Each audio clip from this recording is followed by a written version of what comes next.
Welcome, everybody. I'm Josh Eldridge. Welcome to Les Schwab Tires Game of the Week. We're coming to you live from Henley High School Rosser Field as the Hornets and the Pelicans set to play some baseball today. It's a beautiful day out here at Henley High School and plenty of things happening along with this baseball game. We've also got a softball game happening off to our right side. We've also got track and field down here at that facility. Lots of people out here today supporting all the youth in the area. But, of course, today we are here for Klamath Union and Henley baseball. Both teams today coming into the match without a win. Henley was swept by Hidden Valley over the weekend and last week. The Mustangs, a very good team there. And Klamath Union was swept by Phoenix last week. The Pirates, a very solid squad as well. Both of those teams, by the way, the Phoenix Pirates and the Hidden Valley Mustangs, ranked in a lot of independent top 10 polls in the state of Oregon. Henley also cracks that list. Even though they were swept, they are still a very good squad looking to grab their first win today against the Klamath Union Pelicans, who did have their issues against the Phoenix Pirates last week. The game that I broadcast back on Wednesday, they committed 6 errors and ended up losing that one. But you clean up those errors, you get your pitchers to throw a little bit of strikes, let your defense work a little bit. This is anyone's game as we are in the early season. Neither of these teams got to play really too much last year. As a matter of fact, they didn't get to play a single game last year. The year before that, 2019 would have been, Henley ended up sweeping the Klamath Union Pelicans that season. So in the same way that Henley is looking to get their season back on track and look for their first win, Klamath Union, along with looking for their first win, is also looking for a little bit of revenge. Their last win coming in April of 2017 against the Henley Hornets. So obviously a bit of bad blood there. Klamath Union, of course, coached by Michael Overstreet in his first year, coached the JV team in years past, and Coach Adam Randall of the Henley Hornets, what would have been his third year but ends up being his second year after last year was in fact canceled due to COVID-19. But we're out here today ready for Klamath Union and Henley baseball. Coming up in just a bit, we're going to take a look at the early season Skyline Conference standings, take a little bit more of an in-depth look at both of these squads, and of course starting lineups and first pitch. Coming your way on 104.3 FM and 960 AM with live HD video on mybasin.com. Sure glad we went to Les Schwab. I'm glad the baby's still happy. Well, I'm just glad that along with tires, Les Schwab also does brakes, alignment, and a bunch of other safety services. I mean, if we had gone to a cheap tire store instead, I'd be a doggone wreck. My thoughts exactly. Thanks, kiddo. Give everyone peace of mind on the road. Swing by or book online. Les Schwab Tires, doing the right thing since 1952. If you're trying to lose some weight and get in shape, Harbor Isles Tennis and Fitness Club is the best place to do it. Harbor has state-of-the-art equipment, plus certified personal trainers to help you achieve your goals safely and quickly. They also have indoor tennis and pickleball courts, and tons of group exercise classes to help you have fun while you get in shape. When you're done with your workout, stop by their smoothie bar to get a nutritious boost. See and feel the difference at Harbor Isles Tennis and Fitness Club. It's the place to be. It's tax time, and Lithia Chrysler Jeep Dodge Ram of Klamath Falls will help you make the most of your refund. Double down! Bring us your tax refund, and we'll double it to use towards your down payment on your new vehicle purchase. And right now, choose from more new trucks and SUVs than ever, and available 0% APR financing for up to 72 months. If you live here, you get it! Double your down payment during Ram Truck Month, only at Lithia Chrysler Jeep Dodge Ram of Klamath Falls. The innocence of youth. Is there anything any better? But soon they'll be in high school and facing all the same challenges you faced. How to make friends, how to fit in, how to be cool. We want our children to have everything they'll need to live fulfilling and productive lives. Make sure the kids in your family are among the more than 120,000 participants here in Oregon who take part in high school sports or activities.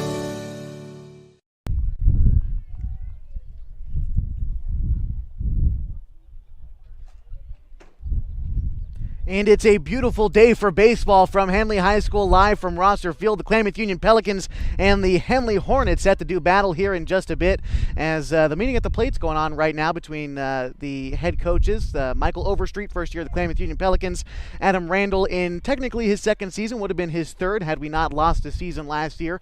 But these two teams both looking to get their first wins, a pair of teams that are 0-3 heading into their second series. As we take a look at the early season Skyline Conference standings, Hidden Valley stands atop of the list, 3-0. They are outscored Henley over the weekend 20-7 over 3 games. Mazama is not far behind them. They're also 3-0, and Phoenix, who swept Klamath Union last week, is also 3-0. You got your 0-3 teams, which are Henley, Klamath Union, and North Valley. The Skyline Conference always very tough in baseball. Of course, Henley's always up there. Hidden Valley made a run to the state semifinal a couple years ago. Henley, of course, made it to the final a couple years ago, just to lose to Banks as the Braves took the triple crown, so to speak. We'll talk about that 2019 season a little bit later on. But Mazama is just as good with their new head coach, Pete Whistler. And, of course, I had mentioned Phoenix is always fairly good in baseball as well. So looking forward to this matchup. We're going to get ready for first pitch here in just a minute. So we're going to step aside. Coming up, it is starting lineups and first pitch live on 104.3 and 960 Sports with live HD video on mybasin.com. Stick it here. Threads. There are many threads that run through our region. There are churches and schools and Little League teams that bring us together and bind us into communities. There are roads and cars, there are houses and jobs and businesses, all woven together to make the fabric of our communities. There are financial threads that are part of that tapestry as well. For over 80 years, it's been our pleasure to be headquartered here, providing financial services to generations of our friends and neighbors. From that first savings account to retirement planning and all of the cars and houses and groceries in between, we keep your money local, investing it back into our communities, adding more threads to the fabric to make our communities stronger. Pacific Crest Federal Credit Union. Find your path.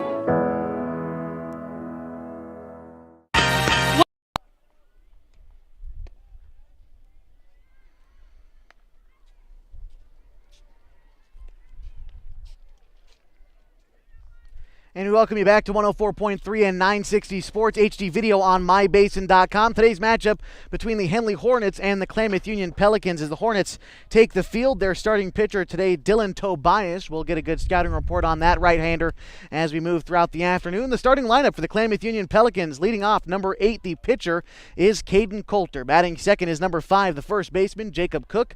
Lincoln Peterson is number 1, and he is catching this afternoon.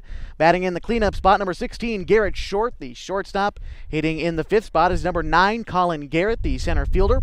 Batting 6th and in left field is Tyson Mendoza. At second base and hitting 7th is Zeke Pena. Number 2, Drew Garlitz, is batting 8th at third base, and Yuli Hernandez, the right fielder, is batting 9th. As our first batter steps up to the box, Caden Coulter. He is our leadoff hitter this afternoon. He's also pitching for the Klamath Union Pelicans, looking to get his team off to a nice start, help himself out a bit as we get set for first pitch this afternoon from Henley High School, live from Rosser Field. The first game of this series being played on this Wednesday afternoon, and they go back to Kiger Stadium on Saturday to finish out this 3-game set. As a little bit of trouble, it looks like, with our catcher's equipment. Tim Orr behind the dish for the Henley Hornets. As you go around the diamond, you've got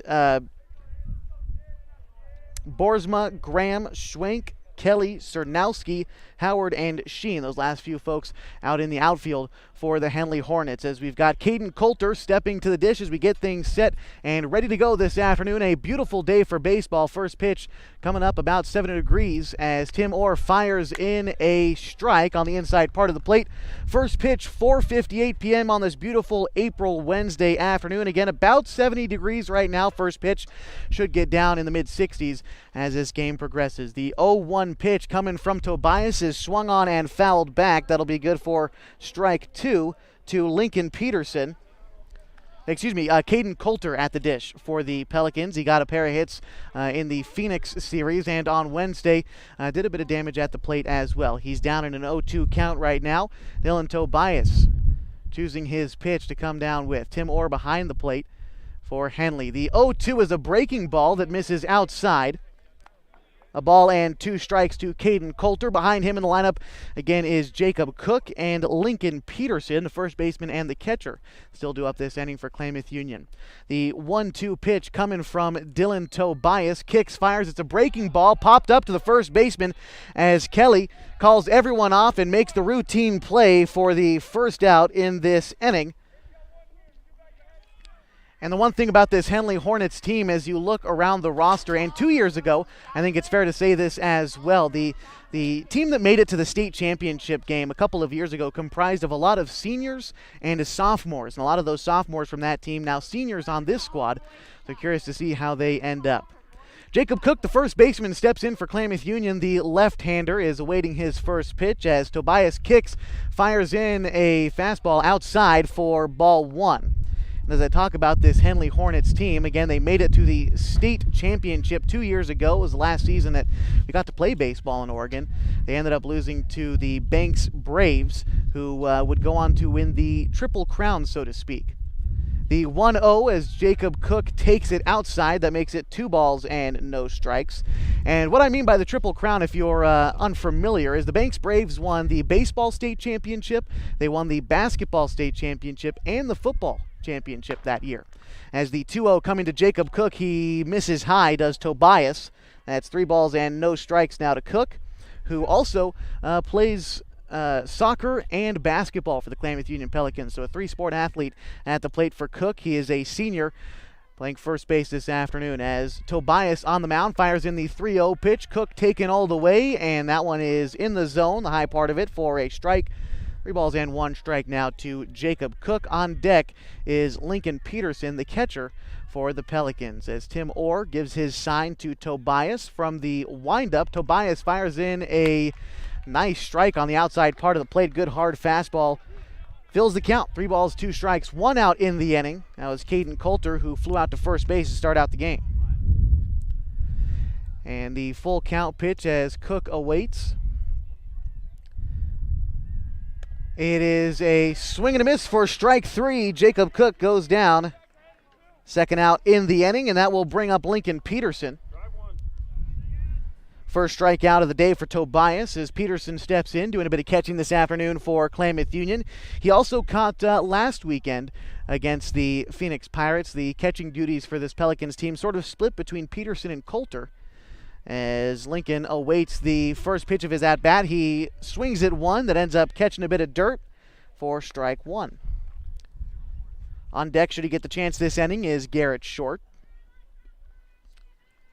Caden Coulter, who gets the start on the mound for the Pelicans, will do some catching as well, although Lincoln Peterson getting that nod today. The 0-1 to him bounces to the plate. It goes in the books as a ball, so that evens the count at 1. And it seems like Tobias, he is dancing around the strike zone. When you could do that effectively here in the first inning, you don't throw anything down the middle. Of course you don't want to if you're a pitcher, but you're getting the corners. You get to either side of the plate. You move the ball nicely. That's what he's done so far. Still trying to find a grip as the 1-1 pitch misses down and away. 2 balls and 1 strike now as Tobias falls behind in the count. Still trying to find that rhythm on the outside part of the plate. Has hit the inside quite nicely as he comes with the 2-1. That is a pitch high and in. Will miss for a ball. 3-1. As last time Tobias was down in the count, he actually started going a little bit off speed. That was to Cook in the last at-bat. Came back and struck out the senior Jacob Cook. As the 3-1 pitch from Tobias is on the way. It is a fastball high in the zone and would have been ball 4. However, it is swung on and missed by Lincoln Peterson. Fills the count, 3 balls and 2 strikes, 2 outs in the inning. Still the top of the first between the Henley Hornets and the Klamath Union Pelicans. The full count pitch coming up from Dylan Tobias. That is an off-speed pitch, swung on and missed to end the inning. No runs, no hits, no runners left on for KU as we head to the bottom of the first, still in a scoreless tie. You've got the Les Schwab Tires Game of the Week on 104.3 and 9 Sports and live HD video on mybasin.com. If you're trying to lose some weight and get in shape, Harbor Isles Tennis and Fitness Club is the best place to do it. Harbor has state-of-the-art equipment, plus certified personal trainers to help you achieve your goals safely and quickly. They also have indoor tennis and pickleball courts, and tons of group exercise classes to help you have fun while you get in shape. When you're done with your workout, stop by their smoothie bar to get a nutritious boost. See and feel the difference at Harbor Isles Tennis and Fitness Club. It's the place to be.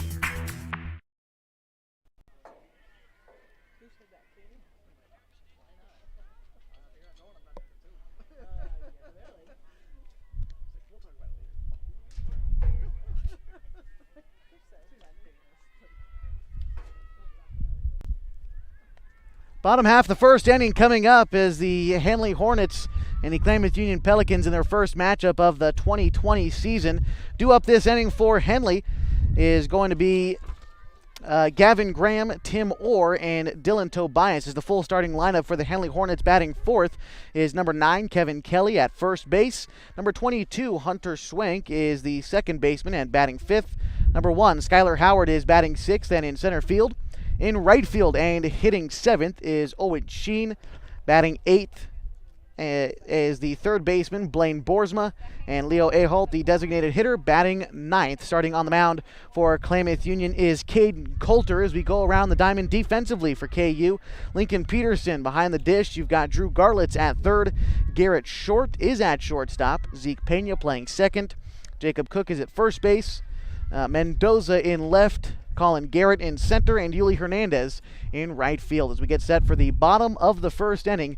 Live from Henley High School, you've got the Les Schwab Tires Game of the Week. As we take a quick look at Caden Coulter on the mound, he threw quite a bit of strikes. I believe 82 pitches against Phoenix last weekend. Coach said 56 of them were strikes, which is it's a fair number. 56 out of 82 strikes. That's what you want if you're KU. Continue to get guys to throw strikes. Last game I saw against Phoenix, walking was a real plague for them, as was defensive errors. They made 6 of them a week ago today, and looking to cut down on that number as well as throw more strikes. This Henley Hornets team, they can hit, but you put the ball in play. If you're the defense, try to make a play on the ball. You put yourself in better position, obviously, than if you walk them. You got to make Henley work for these runs, and that's what KU looks to do today. As still a few more warm-up pitches due for Caden Coulter. Again, due up this inning for Henley is Gavin Graham, Tim Orr, and Dylan Tobias. A couple of these guys I recognize. Gavin Graham and Tim Orr were on that team that went to the state championship game 2 years ago and lost to Banks. They had a great run at it in Coach Adam Randall's first year, but now in technically his second year, looking to make another run at things again, although they were swept by Hidden Valley last week. They start the season 0-3, looking to grab their first win today and their first chance on the offensive side of the ball coming up now. As settling into the plate is Gavin Graham. He is the starting shortstop and leading off for Henley. Caden Coulter with the first pitch into him, misses wide for ball 1. And again, Lincoln Peterson behind the dish for Klamath Union has gotten a couple starts catching. And anytime that he has caught, he has been catching for Caden Coulter.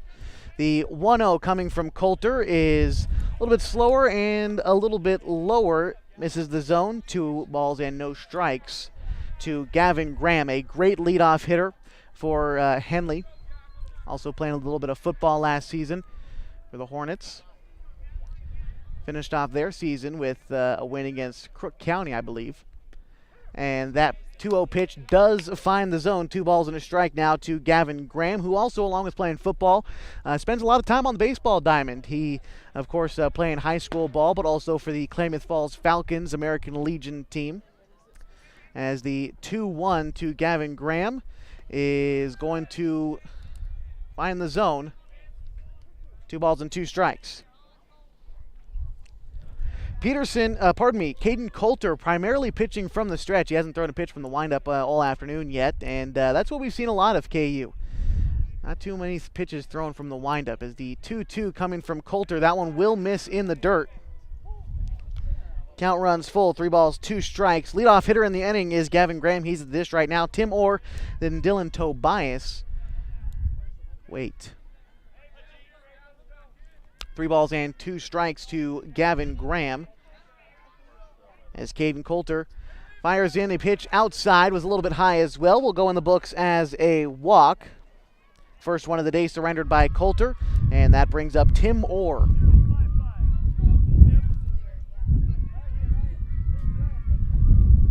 So runner on first, nobody out. The runner is Gavin Graham. In steps Tim Orr. He is catching this afternoon for Henley.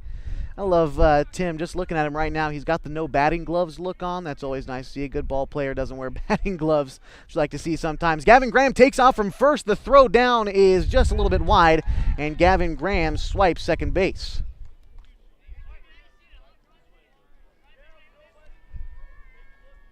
That pitch missed low and away as well.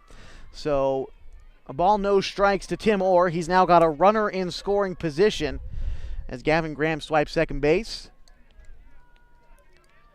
Coulter comes set. The pitch into Tim Orr. Coulter kicks, fires, or pops one up. Should be out of play, foul. Ball and a strike now. Pardon me, it's 0-2. That last pitch apparently did find the zone. No balls and 2 strikes to Tim Orr as he looks to play a little defense here at the plate. On deck is Dylan Tobias. Coulter comes set, kicks, fires in a pitch low. Gavin Graham takes off for third as Lincoln Peterson had a bit of trouble corralling that pitch. Ball, 2 strikes now. And the runner at third is Gavin Graham with nobody out in the inning. Henley putting themselves in great position here to try to put some points on the board early, or runs on the board rather, I should say. Gavin Graham takes his lead off of third, only a couple steps. Coulter kicks and fires the 1-2. That one misses inside. Evens things up at 2 balls and 2 strikes. Still nobody out in the inning. And Tim Orr, I mentioned Gavin Graham, some of the extracurriculars that he likes to do, some football as well. Tim Orr, one of the good running backs and tight ends for this Henley football team, as well as he hits one past the glove of Zeke Pena at second. That'll bring in a run, so an RBI single for Tim Orr gives Henley an early 1-0 lead.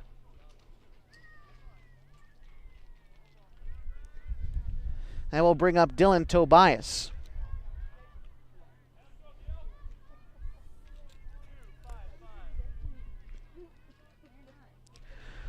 One run already in the inning, and now in steps Dylan Tobias. There is still nobody out as Tim Orr kind of poked one past the outstretched glove of Zeke Pena at second. Coulter is going to throw over to first to check his man, Tim Orr. He's tall, he's a catcher. Unsure how quick he is over at first, but I wouldn't put it past him to try to swipe second base. We saw Gavin Graham do that just a little while ago. Orr takes his secondary lead as the pitch is thrown for a strike from Coulter. No balls and a strike to Dylan Tobias, who is the starting pitcher for Henley today, looking to help himself out a little bit at the plate. No balls and a strike to him as Caden Coulter comes set, checks his runner at first. Jacob Cook is the first baseman, and he's able to try to slap the tag on him, but of course getting back safely is Tim Orr. Henley leads early 1-0. We're in the bottom of the first inning. The 0-1 pitch coming to Tobias. Coulter kicks, fires. He misses high. And Tim Orr gets into second standing on the steal, as there was no throw down from Peterson. That one missed high. A ball and a strike now to Tobias, who bats with a runner in scoring position. That's Tim Orr, who already has 1 RBI on the day, and that came via a single while he's on base in the first place. Ball and a strike. It is swung on. A slow ground ball out to Garrett Short at shortstop. He has trouble corralling it. The throw on to first is not in time, and we're going to mark that as E6 for Garrett Short. And a runner on first now. Runner also moved up to third base. So Tim Orr at third. Dylan Tobias at first as he reached on an E6, and that brings up Kevin Kelly. Still nobody out in the inning for KU. Kelly, the starting first baseman today for the Hornets, batting in the cleanup spot. He's got himself a runner in scoring position and also a man on first. That's Tobias, so a chance to try to put one in a gap somewhere if you're the Henley Hornets. But on the other side, love to roll him up into a double play. As the first pitch misses high, that's not where you want to throw it if you're trying to go for a double play ball, as it'll be 1-0 the count. After Kelly, on deck is Hunter Schwenk, the second baseman. Coulter, he shakes his head at a couple pitches down from Peterson and decides to throw it over to first instead. Checking his man Tobias, who's still out there. 1-0 the count to Kevin Kelly. The 1-0 pitch into Kelly misses inside. Nope, that's a strike. A ball and a strike now. Take a look at this Henley team against Hidden Valley last week. They scored 7 runs over 3 games. They allowed 20. So looking to reverse fortunes here against KU this week. A ball and a strike into Kevin Kelly. Instead, a throw over to first. And you wonder if Tim Orr, he decides to go back to the base each time on third, that they throw over to first. Curious to see if he decides to make a move of any kind, although the tall catcher might not have the wheels for it. We'll see. A ball and a strike to Kevin Kelly. Still nobody out in the bottom of the first inning. Henley leads 1-0.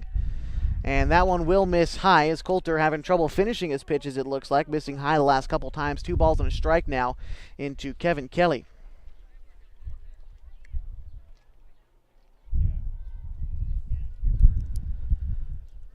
Coulter already 1 walk on the day, giving up a base hit and 1 earned run as the 2-1 comes in. That one should find the zone, and it does.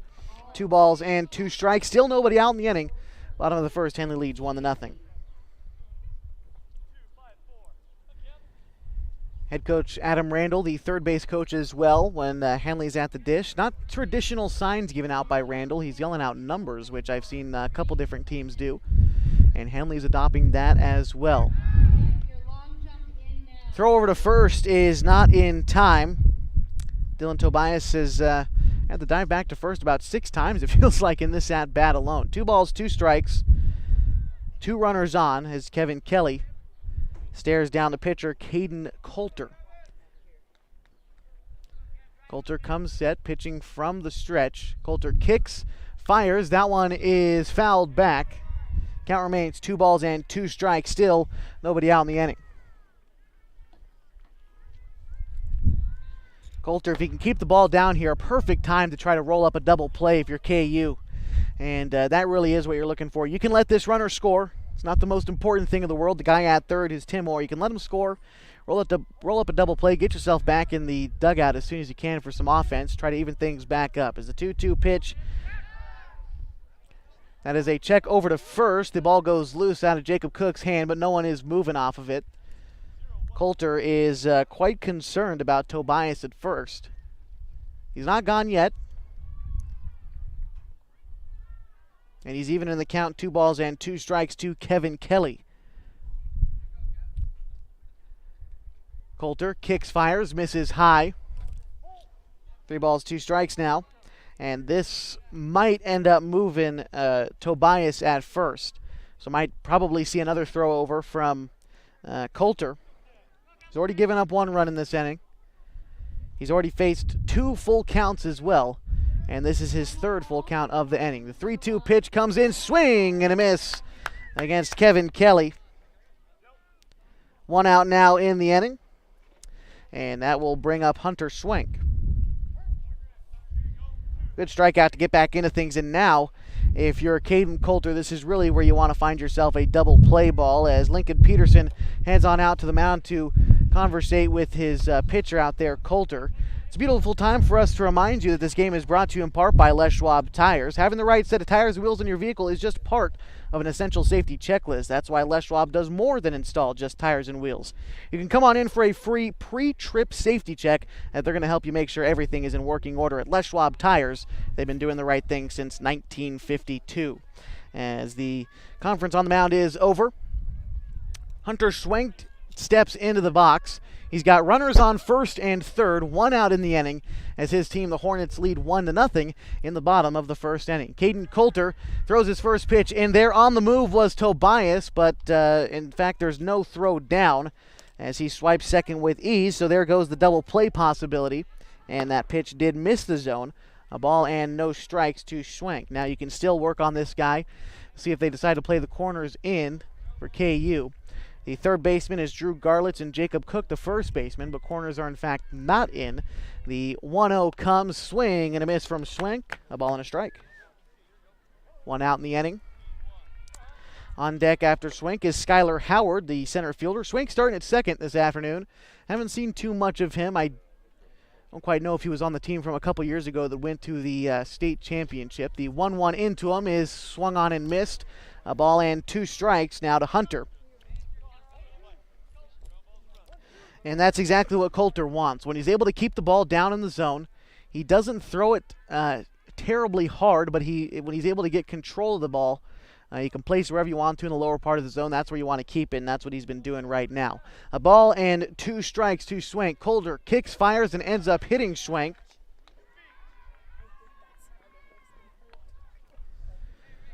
That will load the bases.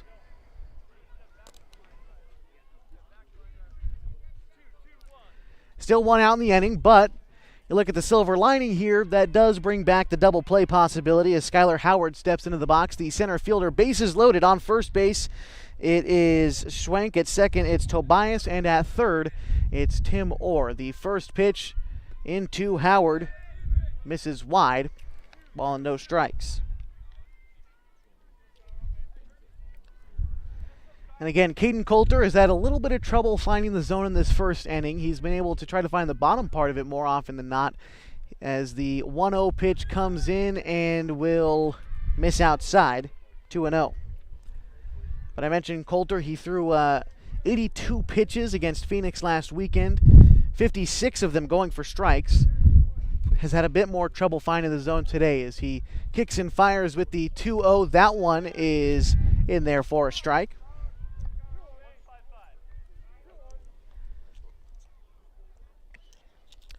On deck after Howard is Owen Sheen. Bases loaded. 1 out in the bottom of the first. Henley leads 1-0. The 2-1 is fouled back. 2 balls and 2 strikes. To Skylar Howard, the center fielder. Coulter has already faced 3 full counts in this inning.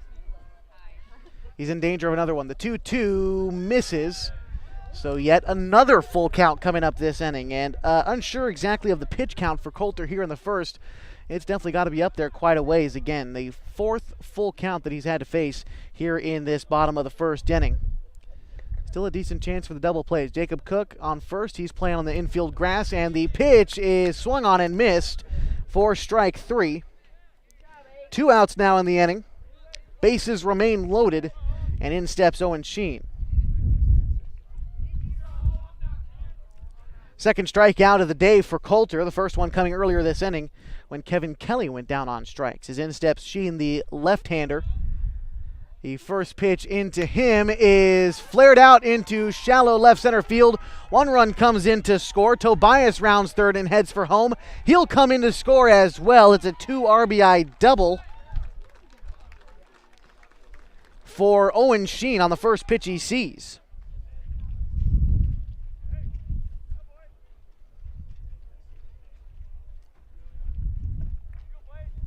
Three to nothing now after that 2 RBI double. That brings up Blaine Boersma, the third baseman. Runners at second and third now. 2 outs. Bottom of the first inning. Henley leads 3-0. And stepping off, getting directions from coach is Caden Coulter. He's given up 2 hits in this inning, 3 runs, 2 of them earned, as one was reached on an E6. That was Tobias earlier on in the inning. The first pitch into Boersma is swung on, hit into center field. That gets down for a base hit. 1 run comes in to score, and Sheen rounds third and heads for home as well. Trying to stretch the double into a triple is Boersma. He dives into third safely. So a bases clearing triple brings 2 more runs in for Henley. The score now 5-0.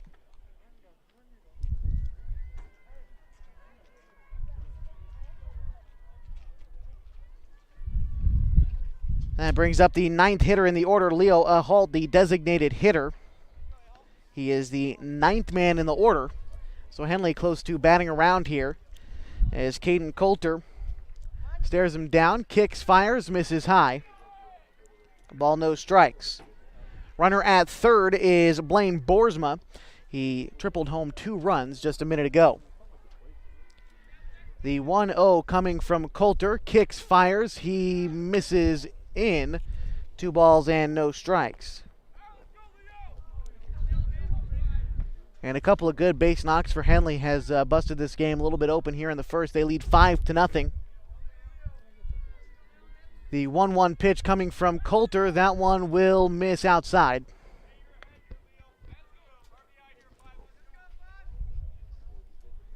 Pardon me, the count's still 2 balls and a strike. 2 outs in the inning. Runner at third base. Leo Ahalt, the designated hitter, at the plate for Henley. And he takes that one outside. 3 balls and a strike now. Coulter just looking to find the zone here.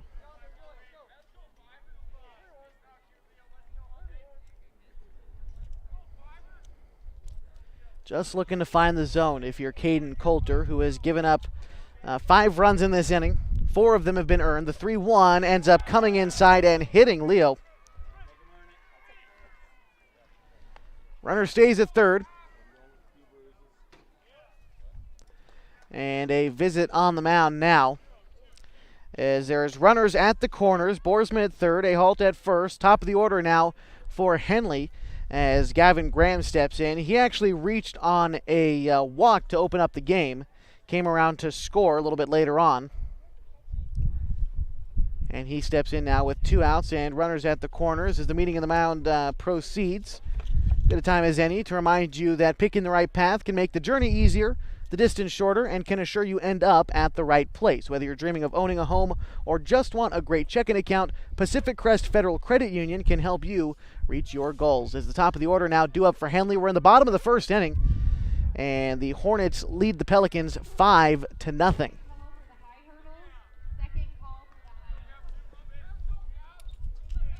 Runner at third is Borsma, and Gavin Graham in at the plate. 2 outs in the inning.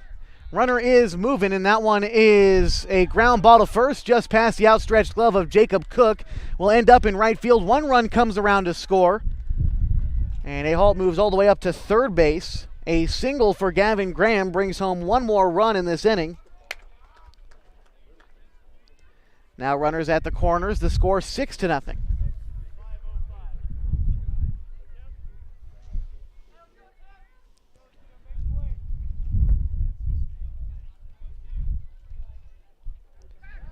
Throw over to first is in the dirt. Cook can't corral it, and 1 more run comes in. And the runner from first moves up to second. That's Graham now at second base. And Ahalt comes in to score. 7-0 the score. We're in the bottom of the first. Henley still at the plate. Tim Orr, who singled his last time up, brought in an RBI, has got a chance to do it again as Gavin Graham is in scoring position now. Coulter kicks and fires. Orr flares one into foul territory. That one will drop and stay foul. 0-1 to him.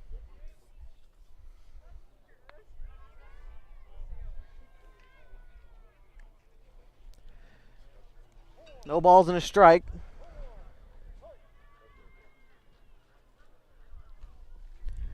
Only 1 error committed in this inning for KU. The 0-1 coming from Coulter. He kicks and he fires into Tim Orr, who flares one, pops it up, and that's right over by us. Bounces out of play, foul. 0-2 to Tim Orr. So the thing of this is Caden Coulter, the 2 outs that we do have in this inning have both been strikeouts to Kevin Kelly and Skylar Howard. He has walked 1. He's hit 2 batters. And pretty much everyone else has gotten aboard on a hit or an error. The 0-2 coming from Coulter as Orr fists one up the middle, gets through into the outfield, will bring home Gavin Graham. That's Tim Orr's second RBI of the day. The throw into the infield is wild. Cook fields it, and he holds on to it as Tim Orr moves up to second. So mark that a single and an E8. So another run coming in. It's 8-0. Another base hit. And another error committed for KU brings up Dylan Tobias, the pitcher, getting his second at-bat here. He reached on an error, came around to score in his last time through. Now on a ground ball to third, fielded by Garlitz. The throw on to first is wide. Cook comes off the bat. And Dylan Tobias reaches on an E5.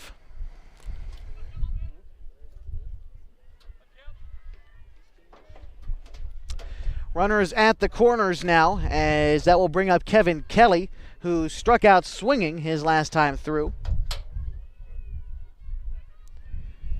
Caden Coulter coming set. He kicks and he fires. That is a ground ball through the hole into left field. One run comes in to score. That's Tim Orr. Everyone else moves up one base. So Tobias now stands at second. Kevin Kelly reaches on a single. Credit him with an RBI. The score now 9-0. Still in the bottom of the first inning.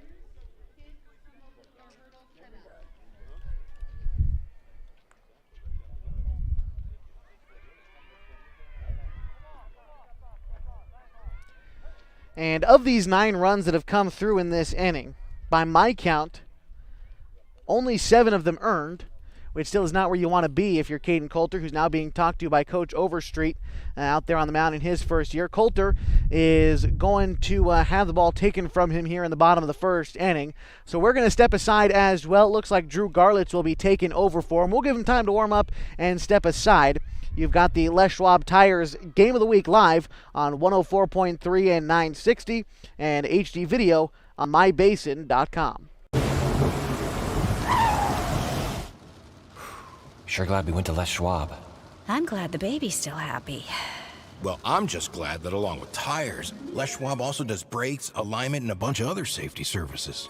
I mean, if we had gone to a cheap tire store instead, I'd be a doggone wreck. My thoughts exactly. Thanks, kiddo. Give everyone peace of mind on the road. Swing by or book online. Les Schwab Tires, doing the right thing since 1952.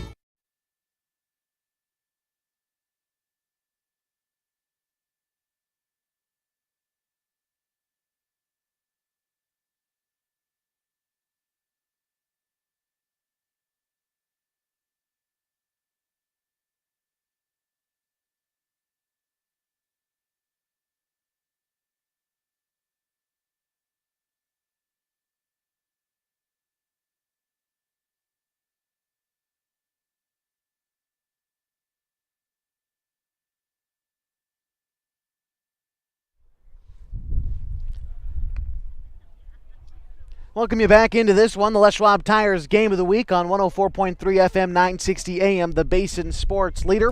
Live in the bottom of the first inning, we've got a pitching change for Klamath Union as they trail 9-0 here in the bottom of the first inning. I believe it's Drew Garlitz on the mound.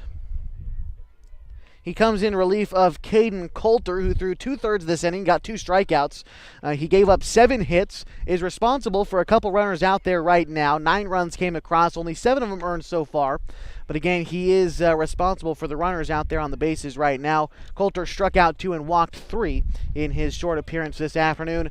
And again, Drew Garlitz is now doing the pitching for Klamath Union.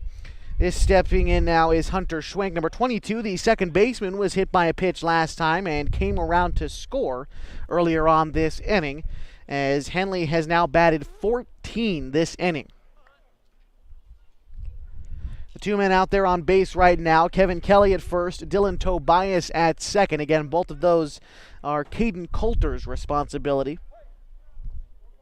Still in the bottom of the first inning as we get set for baseball. Schwenk steps in. Garlitz from the stretch, kicks, fires in a strike, and Schwenk runs into that one, sends it to deep center field, 1 hop off the wall. Run comes in to score and make that 2 as Kelly rounds third, heads for home, and they're going to keep Schwenk at third, although he likely would have scored as well. That is a bases clearing triple for Hunter Schwenk. 2 RBIs for him. The score now 11-0, and that will bring up Skylar Howard. So those runs, again, responsible is Caden Coulter. So for Caden Coulter, as this first pitch into Howard misses high, a ball and no strikes now. For Coulter, you can close the book on him. He allowed 11 runs to come across, 8 of them earned, and 7 hits given up for him on the day, as that is a swing and a miss on the second pitch of the at-bat to Howard. A ball and a strike to him now is Garlitz desperately trying to get out of this inning, and it didn't look too bad. About 5 batters in, the Pelicans had 2 outs, but a double, a triple, and a hit by pitch later things have happened, and now we get to our score of 11-0. As the pitch into Howard, he gets one out to right field. It will drop in front of Hernandez. A run comes in to score, and an RBI for Howard.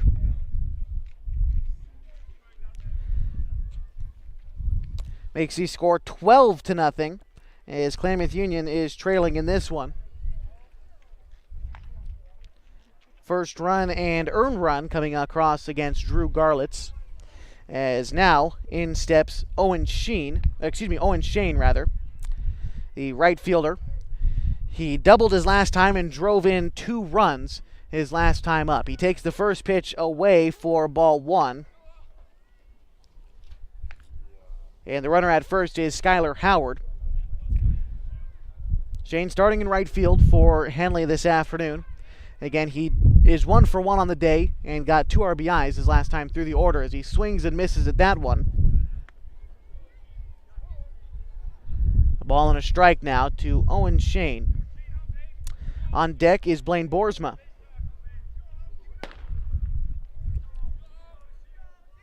The 1-1 coming from Drew Garlitz in this relief appearance in the bottom of the first inning. And that one will miss outside, 2 balls and a strike.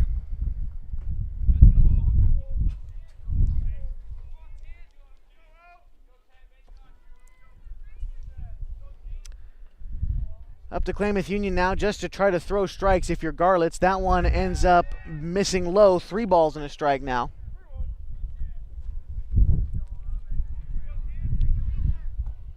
Garlitz just looking for a ground ball, something to get his team out of this inning. 12 runs have already come across. We're in the bottom of the first. That one will actually end up coming in to hit Shane. Runners now at first and second. 2 outs in the inning. That brings up Blaine Boersma, who cleared the bases with a triple his last time through. Got 2 RBIs. 2 3-hit batsmen in this inning for Henley, all of whom have come around to score so far, except for Shane, who is on first right now. The first pitch coming into Boersma ends up behind him for a ball.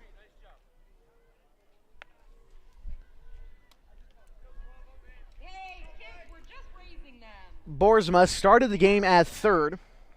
Again, already has 2 RBIs on the day.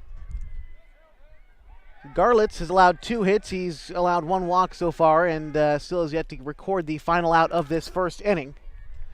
Garlitz kicks and fires. That one will come in and hit Boersma, the 4th hits batman of this inning.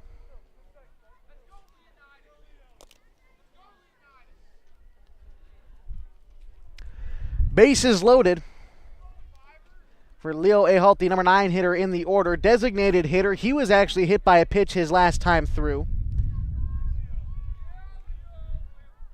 And he takes one in the zone for a strike as Garlitz firing that one in there. Garlitz has a little bit of a lower release point.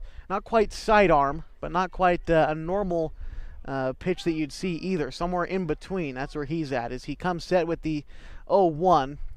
He kicks and fires. That one is popped up in the infield. Jacob Cook, the first baseman, he is under it, and he makes the catch for the 3rd and final out of the inning. For Henley, 12 runs on 9 hits. They leave the bases loaded, but they've busted this game wide open. Klamath Union looking to answer with the 4, 5, and 6 hitters due up in the top half. That is Garrett Short, Colin Garrett, and Tyson Mendoza. The top of the second coming your way next on 104.3 and 960 Sports with live HD video on mybasin.com. It's tax time! And Lithia Chrysler Jeep Dodge Ram of Klamath Falls will help you make the most of your refund. Double down! Bring us your tax refund and we'll double it to use towards your down payment on your new vehicle purchase. And right now, choose from more new trucks and SUVs than ever and available 0% APR financing for up to 72 months. If you live here, you get it! Double your down payment during Ram Truck Month only at Lithia Chrysler Jeep Dodge Ram of Klamath Falls.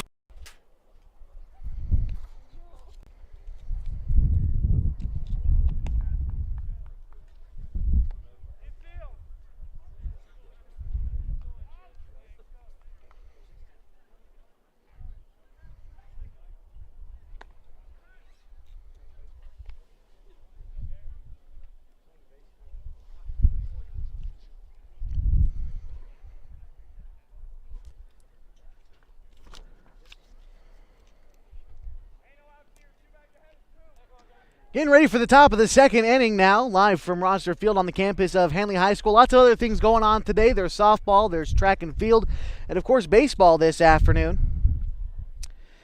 As due up this inning for Klamath Union is Garrett Short, Colin Garrett, and Tyson Mendoza, as the Pelicans trail 12-0 after the first inning. The first pitch into Garrett Short misses high, a ball, no strikes. In that inning for Henley, by the way, 12 runs on 9 hits. They ended up leaving the bases loaded. Klamath Union committing 3 errors by my count in that inning. The 1-0 to Garrett Short. He fights it off foul. Ball and a strike. So Garrett Short, Colin Garrett, and Tyson Mendoza do up this inning for KU. As Dylan Tobias, who starts this game for Henley, he hasn't had to throw a pitch in what feels like about 25-30 minutes. So we'll see if he still comes out warm and ready to go. As Garrett Short, a ground ball over to Kelly. He has trouble fielding it. The race to first is won by Garrett Short. So Garrett reaches on the E3, and that's exactly what KU needs if they want their way back into this ball game.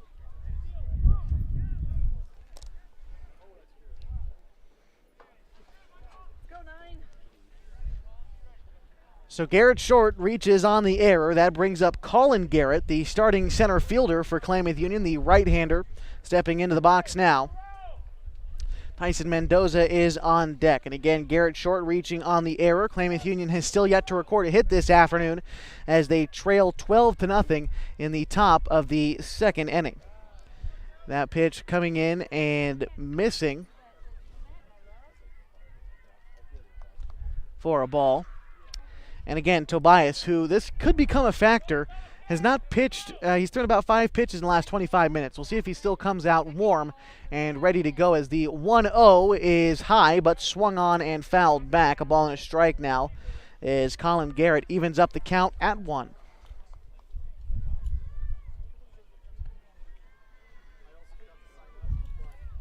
And if Garrett can find a way to get on base, makes this inning interesting for Klamath Union. You got some decent hitters in the bottom half of this order. Zeke Pena can definitely swing the stick. Of course, the guy behind him, Drew Garlitz, is the pitcher. He'd always love to help himself out, as the 1-1 misses high to Garrett. 2 balls and 1 strike now. Still nobody out in the inning. Runner on first is Garrett Short.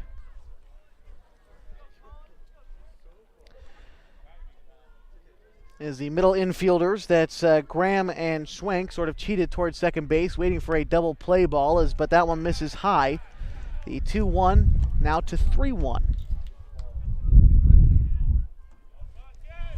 It is a fairly windy day here from Henley. Always is out here. It's a bit of flat land, but it's always nice to be out at Henley High School. Always a pleasure. As the 3-1 coming in to Colin Garrett. That one will miss high.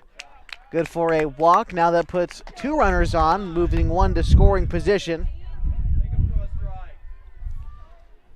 Tyson Mendoza steps into the box now as Tim Orr going out there to talk with his man Tobias out there on the mound. Coach Randall is out there too, saying to his guy, you know what?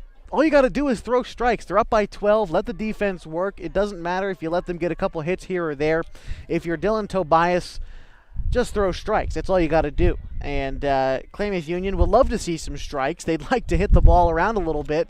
And it's sort of a double-edged sword, but at some point, if you're Tobias, you got to come in the zone a little bit.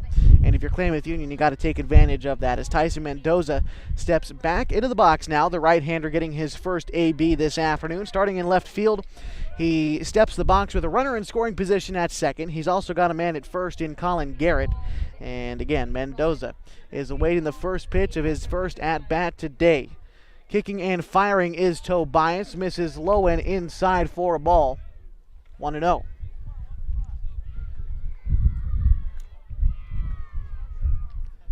Mendoza probably wishes he had a better series against Phoenix.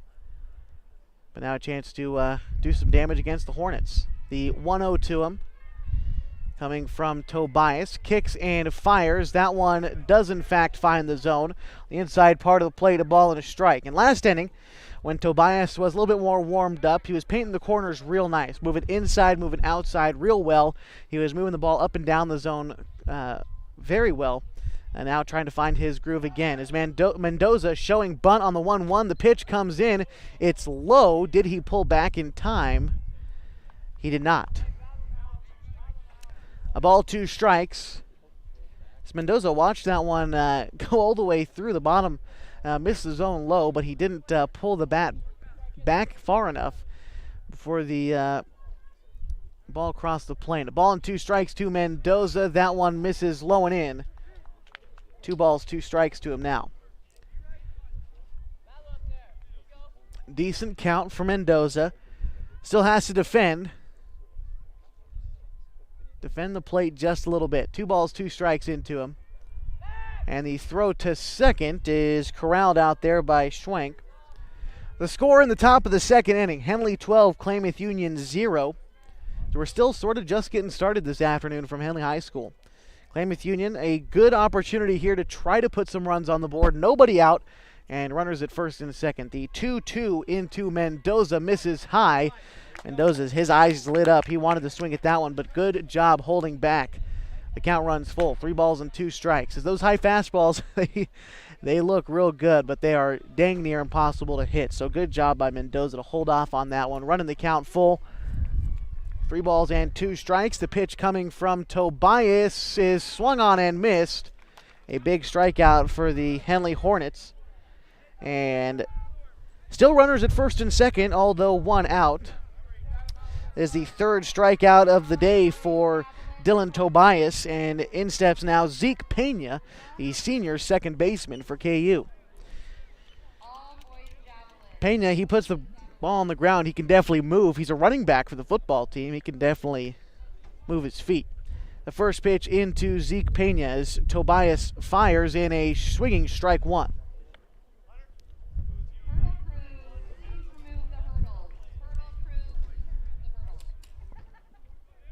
Oh, 1 to Pena. On deck is Drew Garlitz, the 8th hitter in the order. The 0-1 to Pena is swung on and missed just a tad late on a fastball there. 0-2 the count to him.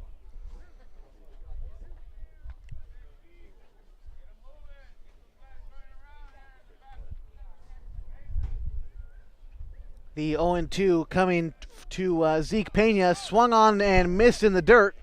And the second strikeout in a row for Tobias. Brings up Drew Garlitz, started as the 3rd baseman, has now taken over pitching duties in the bottom of the first inning. He only needed to record 1 out. Took him a couple batters to do it, but he's finally got his team out of that inning where Henley scored 12 runs. And now Garlitz a chance to help himself out a little bit with 2 outs in the inning. Runners on first and second. He takes ball 1. And again, Henley has dominated this series in the past. Klamath Union's last win against the Hornets coming on April 11th of 2017. Since then, Henley has won every single matchup between these two as Garlitz swings and misses at that pitch. A ball and a strike now. Henley has historically been very good. A lot of state championship runs for him. Even a few years ago, I believe it was 2015. And 2016 where they made it back-to-back times. And then obviously making it last season that we were able to back in 2019. And a very good team. It's 2 balls and 1 strikes now to Garlitz. And missing high there. 3 balls and a strike. Yuli Hernandez on deck for KU should he get the chance as it's 3-1 to Garlitz. Tobias looking to find the zone. He's already struck out for this game. And the 3-1 misses, and no. Oh, that looked at about his chin. That was face mask level for Garlitz, but will instead be called a strike. Evens the count, 3 balls and 2 strikes. So likely to see the runners on the move now. And the runners go with 2 outs. Garlitz swings and misses, so striking out the side was Tobias. Sends KU packing. No runs on no hits. 2 runners are left on for KU. They trail 12-0 to the Henley Hornets. We head to the bottom of the second inning on 104.3 FM and 960 AM. Live HD video on mybasin.com. The innocence of youth. Is there anything any better?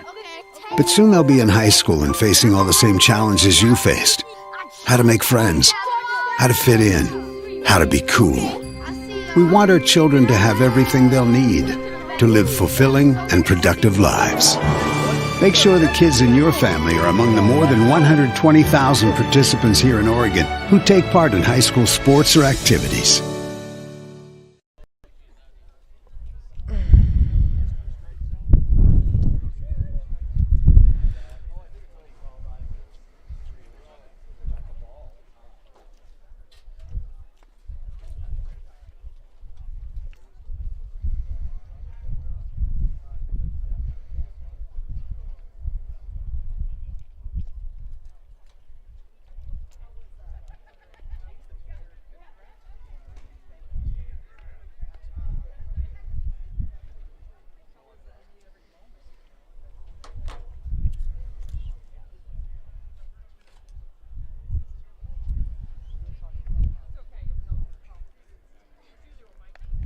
And we welcome you back live to Rosser Field on the campus of Henley High School. Today, the Hornets leading the Pelicans so far, 12-0. We head to the bottom of the second inning. Due up for Henley is the 1-2-3 hitters, top of the order. Gavin Graham, Tim Orr, Dylan Tobias, and Drew Garlett still on the mound for KU. He comes in relief of Caden Coulter. So Garlett has only pitched a third of an inning. He's given up 2 hits and 1 earned run. He has walked 2. So far in this outing, he has got the, again, Henley top of the order due up this inning. Glad you're with us in the bottom of the second from Henley High School. A lot going on today. We've got softball happening behind us. We've got track also happening behind us. That meets going on, I believe, Mazama, Bonanza, a couple other schools here as well. There's one more, and I feel bad for blanking on the name. But Mazama and Bonanza, and I believe Lost River's out here as well. Of course, Henley. As it is their home facility. So that's what's going on behind us at the track and field meet. Of course, we got baseball to worry about today, too, as Drew Garlett's, he's got his infield there, trying to give him a bit of a pep talk, and in steps to the box, Gavin Graham. Graham is 1 for 1 on the day. He's walked and he's singled. Came around to score on both occasions back in the first inning. This is Gavin Graham's third at-bat, and we're in the second as Drew Garlett kicks and fires in a strike to Gavin Graham. Swung on and missed. The count is 0-1. Klamath Union trailing 12-0 here in the bottom half of the second. Garlett's looking to limit the damage. The 0-1 pitch is in the dirt. 1-1. As you look back to last inning for Henley, I mean, it's very interesting how things happen. Gavin Graham, the man at the plate right now, he led things off with a walk. Tim Orr came up behind him and singled. Gavin Graham came around to score. There you have your score of 1-0 in the first inning. Then you had an error. Allowed a guy to get on base. Strikeout, hit by pitch, strikeout. So at that point in time, you've had 1 run come across with runners at second and third. That was early in the first inning with 2 outs.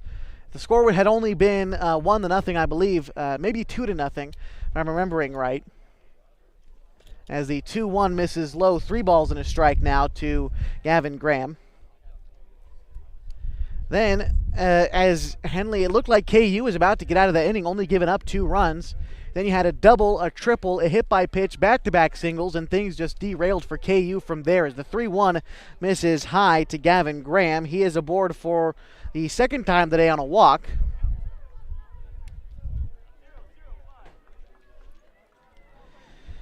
That is the third free base that Drew Garlett has given up so far this afternoon, as in steps Tim Orr.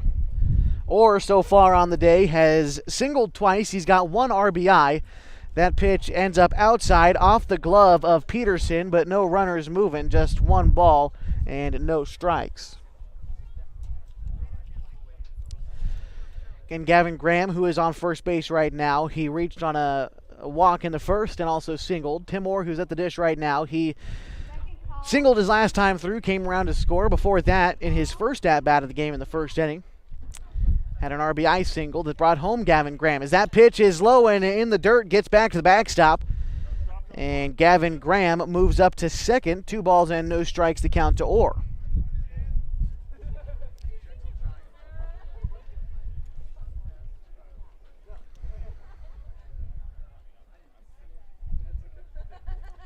And a deep exhale from Drew Garlitz, as I'm sure he's as frustrated at himself as anyone might be. 2 balls and no strikes. The pitch is low. Tim Orr is ahead now in the count 3-0.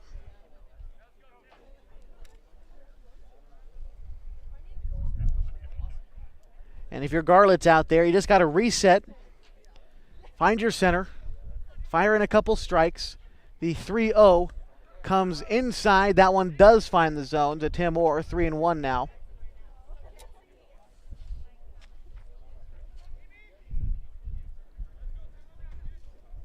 And defensively, Caden Coulter, who started the day on the mound, is now at third base. 3 balls and a strike to Tim Orr. Garlitz checks his runner, gets the pitch inside, and hits Orr in the back. And I mentioned at the start of the broadcast today, one of the keys for KU would be making Henley earn these runs today and earn the base runners that Henley would get. So far today, by my count, 1, 2, 3, 4, 5 hits batsmen for Klamath Union and a handful of walks to add with it. And Henley has just been able to get on base quite easily today. As stepping into the box is Dylan Tobias. He takes a ball outside. And if you're KU, these are easy things that you can fix. It's a chance to be positive about things. If you continue to throw strikes, let your defense work. The defense will improve as the throw back to second ends up in center field. And no runners are moving, so still runners at first and second. On first is Tim Orr. On second is Gavin Graham. But again, 5 hit batsmen. And if I can count the walks, I've got 1, 2, 3, 4 walks as well. So that's 9 free bases for Henley today, as the 1-0 is flared out into right field, is down for a single, and Hernandez has trouble fielding it a little bit, but no runners are moving. So it is just bases loaded now with nobody out in the inning. And in steps Hunter Schwenk. Pardon me, this is Kevin Kelly, as that was Tobias with the single. Moves Orr up to second, Graham over to third, and Kevin Kelly, who has struck out once and singled once. He's 1 for 2 with an RBI on the afternoon. He steps into the box, bases loaded, nobody out in the bottom of the second inning. That pitch in the dirt, but Peterson works to block it. Always can respect a catcher who puts in a little bit of work. As a catcher myself back in my day, always love a kid who can get dirty behind the plate and block the ball. Peterson doing a good job of it there. The count's still a ball and no strikes. As we'll admire the effort. Swing and a miss on the 1-0. Evens the count at 1.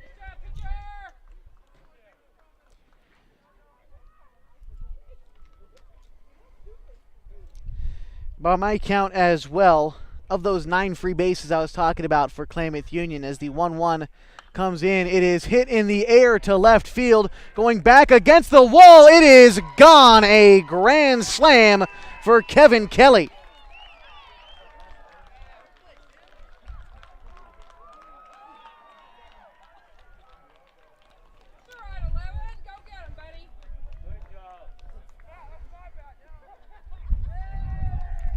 And a grand slam for Kevin Kelly makes the score 16-0.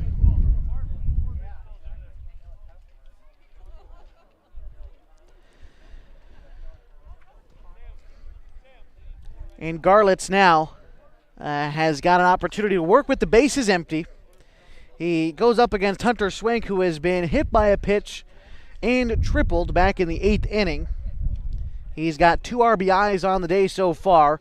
The grand slam coming off the bat of Kevin Kelly. That thing just kept carrying to left field, as that's where the wind is blowing. The first pitch into Hunter Schwenk is lined in the center field for a single.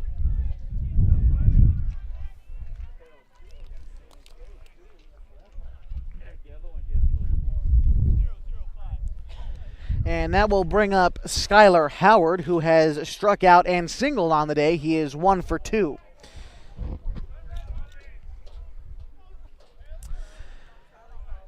The first pitch into Howard is fouled off of his foot. That'll go in the books as a strike.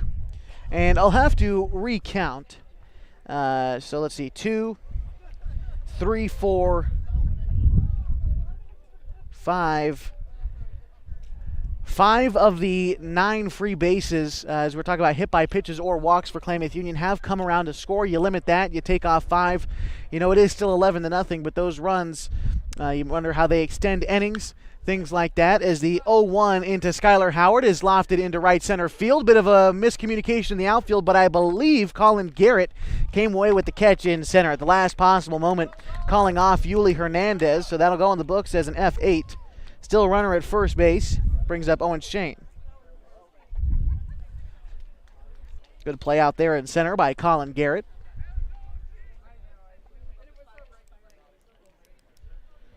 But how many of these hit batsmen and these walks have come with 2 outs in the inning? The majority of them. 7 of those 9 free bases came with 2 outs in the first. 6 of those 9. Now, how many of those came around to score? All but 2. So again, you take those 2 away as well. Now you're working at about 8-0 after the first. And I know I'm trying to do some mental gymnastics here, but trying to look on the bright side for KU as the 1-0 to Shane comes in and misses high. 2 balls and no strikes.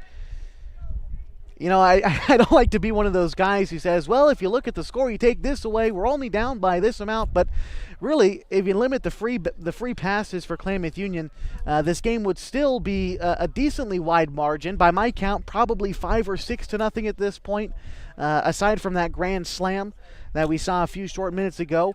And still 5-6-0 is not where you want to be if you're Klamath Union, but it's a lot better than 16-0. And these are still things that KU can work on. And be positive about that. It's not that you're just being beat by these teams. It's that you're doing stuff that is fixable. You're doing it to yourself. So still, for first-year head coach Michael Overstreet, still positive things to try to look at for this team as they move forward in their campaign. Quite a few seniors, quite a few sophomores on this team. A very similar makeup to Henley's team from a couple years ago that went to the state championship. So take a look at that as your sort of silver lining this afternoon for KU. Still some baseball left to be played as Owen Shane steps into the box. He takes a pitch inside, 1-0.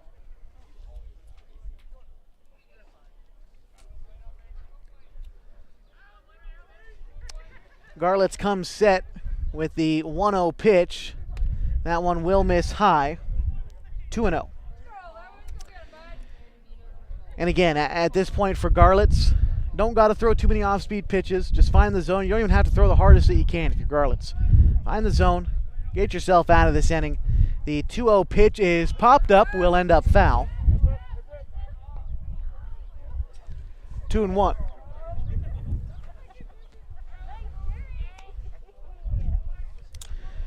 Shane so far today has doubled home 2 runs and was hit by a pitch. So 1 for 1 with 2 RBIs is Owen Shane.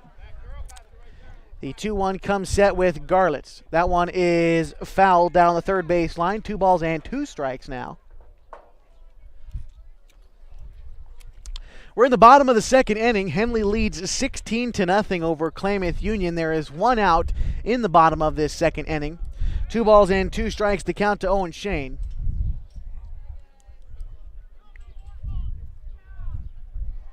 And that one will miss high. The count runs full, 3-2.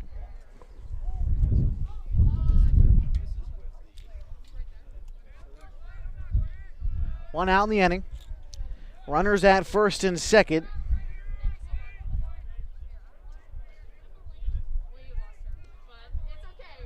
And that one comes inside. And a free pass issued. We'll load the bases. So that brings up Leo Ahalt. A substitution coming in for Henley, and it looks like we are going to have a pitching change as well for Klamath Union. So we're going to step aside here and take a quick break. Henley leads 16-0 in the bottom of the second inning. There is 1 out and a pitching change coming up for Klamath Union. We're going to step aside. We'll be right back on 104.3 and 60 live HD video on mybasin.com. Threads. There are many threads that run through our region. There are churches and schools and Little League teams that bring us together and bind us into communities. There are roads and cars, there are houses and jobs and businesses, all woven together to make the fabric of our communities. There are financial threads that are part of that tapestry as well.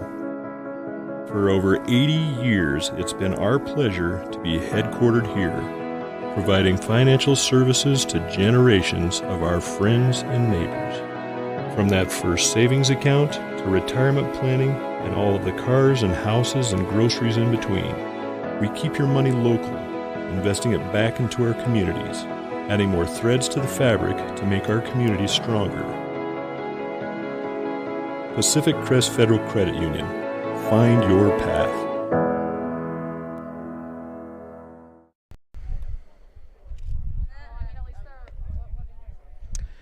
Oh, welcome you back to Rosser Field on the campus of Henley High School, coming at you today live with the Les Schwab Tires Game of the Week. Les Schwab doing the right thing matters. They've been doing that right thing since 1952. Henley leads the Klamath Union Pelicans 16-0. We're in the bottom of the second inning. A pitching change for Klamath Union, as in relief of Drew Garlitz is Garrett Short. Drew Garlitz, all in all, pitching 2/3 of an inning. He's responsible for the loaded bases we have right now. Gave up 5 hits, 5 runs, came across. Pardon me, I believe it's more than that. I have to retally my total. No, it's 5 runs. 5 runs came across, all 5 of them earned against Garlitz. He walked 6. Apologies there for having my numbers a bit mixed up. But Garrett Short looking to come in, throw some strikes, help Klamath Union get out of this inning, as in the bottom of the second, there's 1 out. Bases are loaded, and the Hornets lead 16-0. Stepping in is a substitution for Henley. And I believe, as I try to pull this name up here, that will be Dylan Cernowski. So Cernowski got the start today in left field, and he had a designated hitter up until right now. So now Cernowski is hitting for himself as Garrett Short starts him out with a ball. Short, a right-handed thrower for Klamath Union. He comes set in the stretch. Haven't seen too much of Short this year as he throws that one overhand. A bouncing ball out past his glove. The throw on to second is in time, and back on to first is not in time. So 1 run does come across. A fielder's choice makes the score 17-0. So out was Boersma. And now to the top of the order is Gavin Graham. This is his 4th at-bat. Last time walked, came around to score.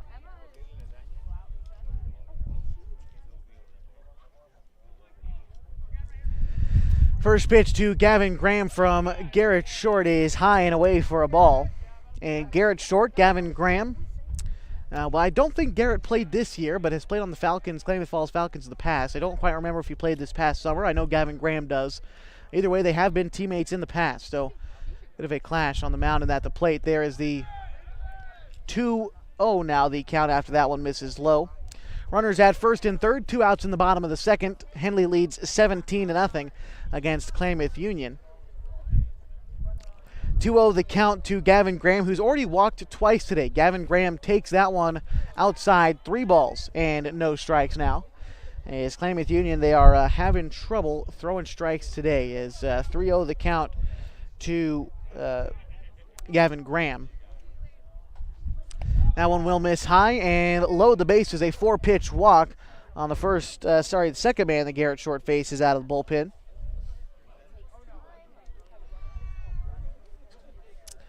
Bases are loaded now. Still 2 outs in the inning. And that will bring up Tim Orr.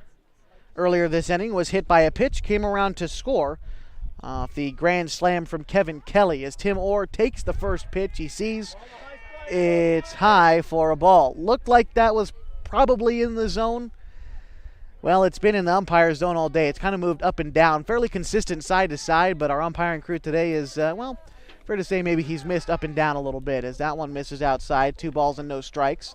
Not to say that the officiating today has much to do with the score per se, but it would be nice to have some consistency behind the plate. 2 balls, no strikes, and bases loaded to Tim Orr. That one will miss inside. 3 balls and no strikes. Bounced off the glove of Lincoln Peterson, but no one is moving. So Garrett Short in danger of walking in a run here. Henley already leads 17-0.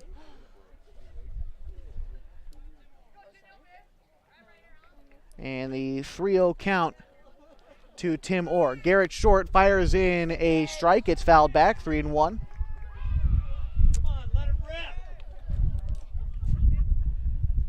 Short coming in relief of Caden Coulter and Drew Garlitz. Both of those guys pitched 2/3 of an inning.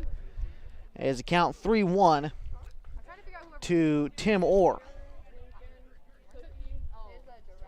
Orr looks down the 3-1. That one is hit hard into center field. Going back, it is over the head of Colin Garrett in center. 1 run comes into the score, and that will likely clear the bases as Tim Orr, a 3 RBI double, makes the score 20-0.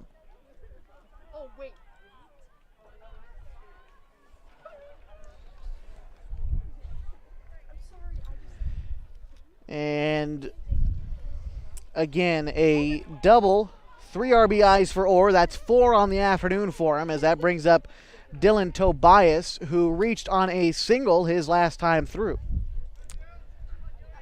Garrett Short stares down the runner at second, which is Tim Orr. The pitch is on the inside part of the plate.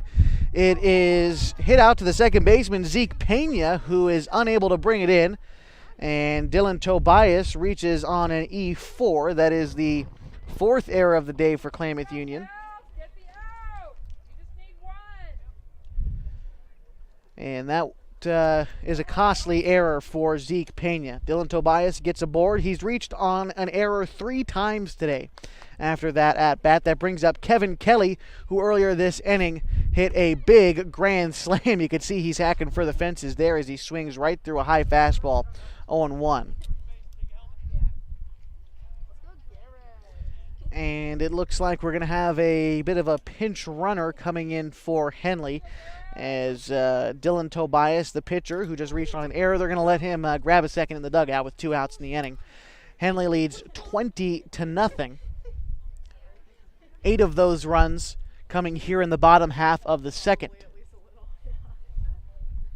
And we look about ready to go as the brief pause in play is over. Kevin Kelly, who has got 5 RBIs on the day, steps to the plate.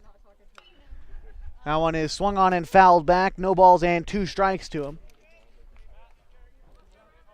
On deck is Hunter Schwenk. Runner at third is Tim Orr. Yes, Tim Orr. And then Dylan Tobias out at first. The 0-2 into Kevin Kelly is a bit of a breaking ball that misses outside. A ball and 2 strikes now. 2 outs in the inning. Bottom of the second. Henley leads 20-0 over Klamath Union. And the 1-2. Garrett Short comes set, kicks and fires. That one is hit out to shortstop. Throw on to Cook is in time for the 3rd out. Henley, 8 runs come across for him. They leave 2 stranded. Klamath Union still trails 20-0. We head to the top half of the 3rd on 104.3 and 960. Live HD video on mybasin.com. Here. If you're trying to lose some weight and get in shape, Harbor Isles Tennis and Fitness Club is the best place to do it. Harbor has state-of-the-art equipment, plus certified personal trainers to help you achieve your goals safely and quickly. They also have indoor tennis and pickleball courts, and tons of group exercise classes to help you have fun while you get in shape. When you're done with your workout, stop by their smoothie bar to get a nutritious boost. See and feel the difference at Harbor Isles Tennis and Fitness Club. It's the place to be.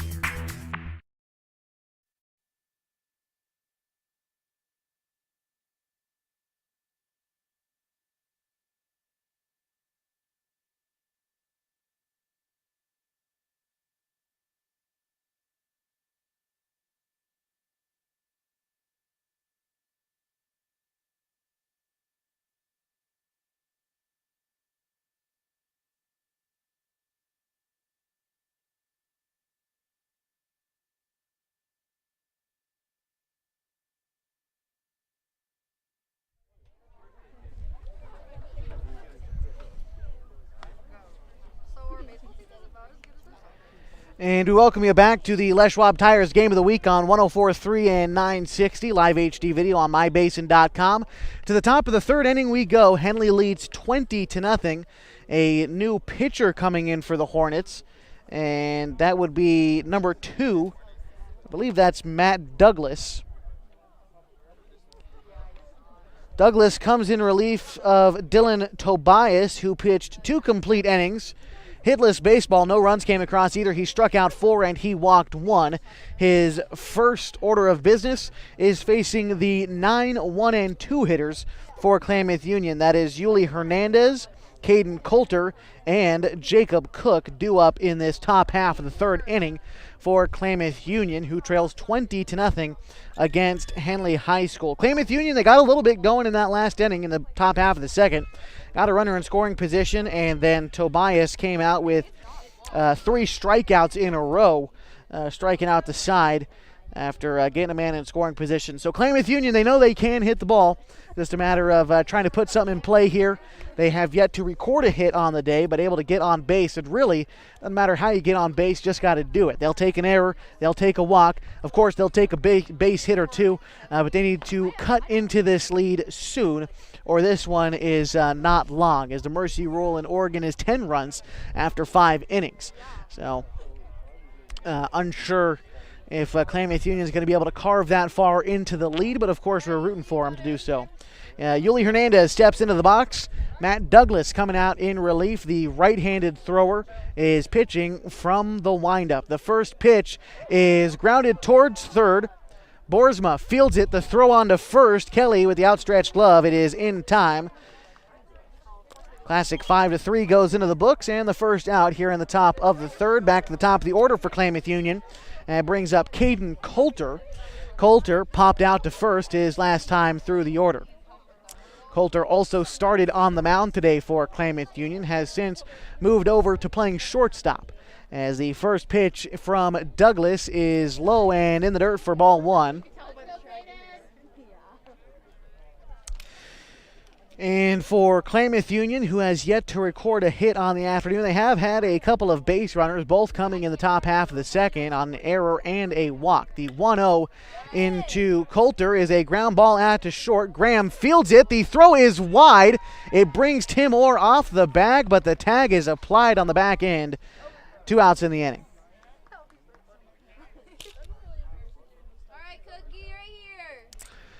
Jacob Cook stepping into the box now, the left-handed hitter. Cook looking to get some kind of rally started with 2 outs in the inning. Jacob Cook standing 6'4". He's a presence in that batter's box for sure, coming out of the left-handed box. Got a bit of speed, too, as he takes a pitch outside for ball 1. Jacob Cook playing a bit of soccer as well last season. He's got basketball on the horizon next season, as that just got approved by the Oregon Health Authority. We're able to play indoor sports again, which is definitely nice. The 1-0 to Jacob Cook, a big hack at it, is fouled back. Ball and a strike.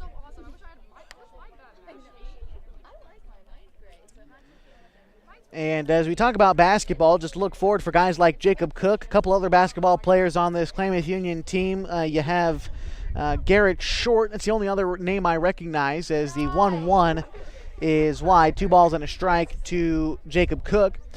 Again, the Oregon Health Authority just announcing, I believe yesterday, that high schools in Oregon are able to now opt in to a basketball season, and Klamath Union, who has a great basketball program, of course, I would assume, will be opting in, as Jacob Cook takes a hack at a pitch that was outside. He fouls it back. 2 balls and 2 strikes now for Cook.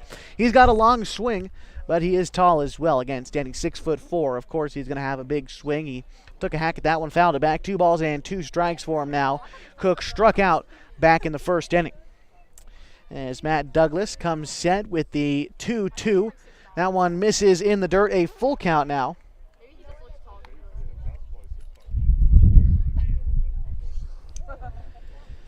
Three balls and 2 strikes now to Jacob Cook. On deck is Lincoln Peterson. The count full. Matt Douglas from the windup. Kicks, fires. Jacob Cook takes one low.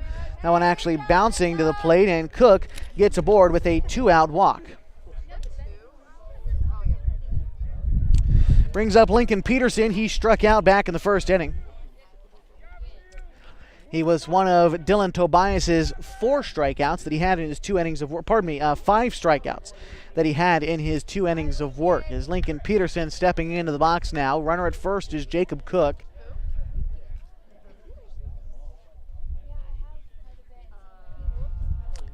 As this forces Douglas to work out of the stretch for the first time this afternoon. Douglas kicks, fires. Peterson pops one up. It will be out of play behind the plate. A strike off the foul ball.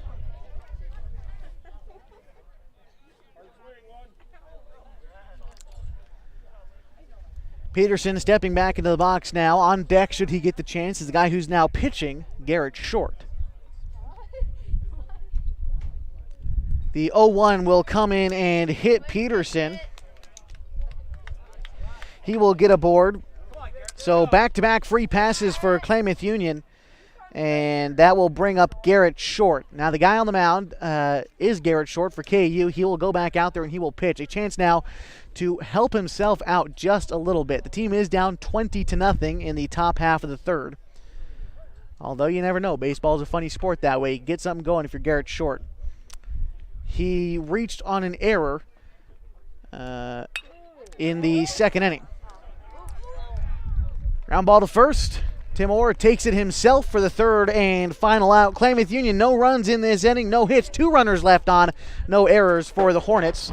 1 error for the Hornets in this inning as we head now to the bottom half of the 3rd. 20-0 the score. Henley leads. You've got the Les Schwab Tires Game of the Week on 104.3 FM and 960 AM.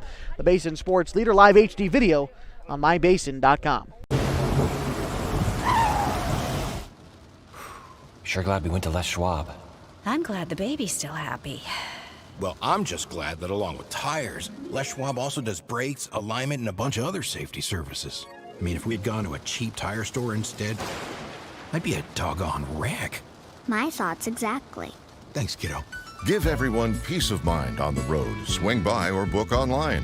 Les Schwab Tires, doing the right thing since 1952.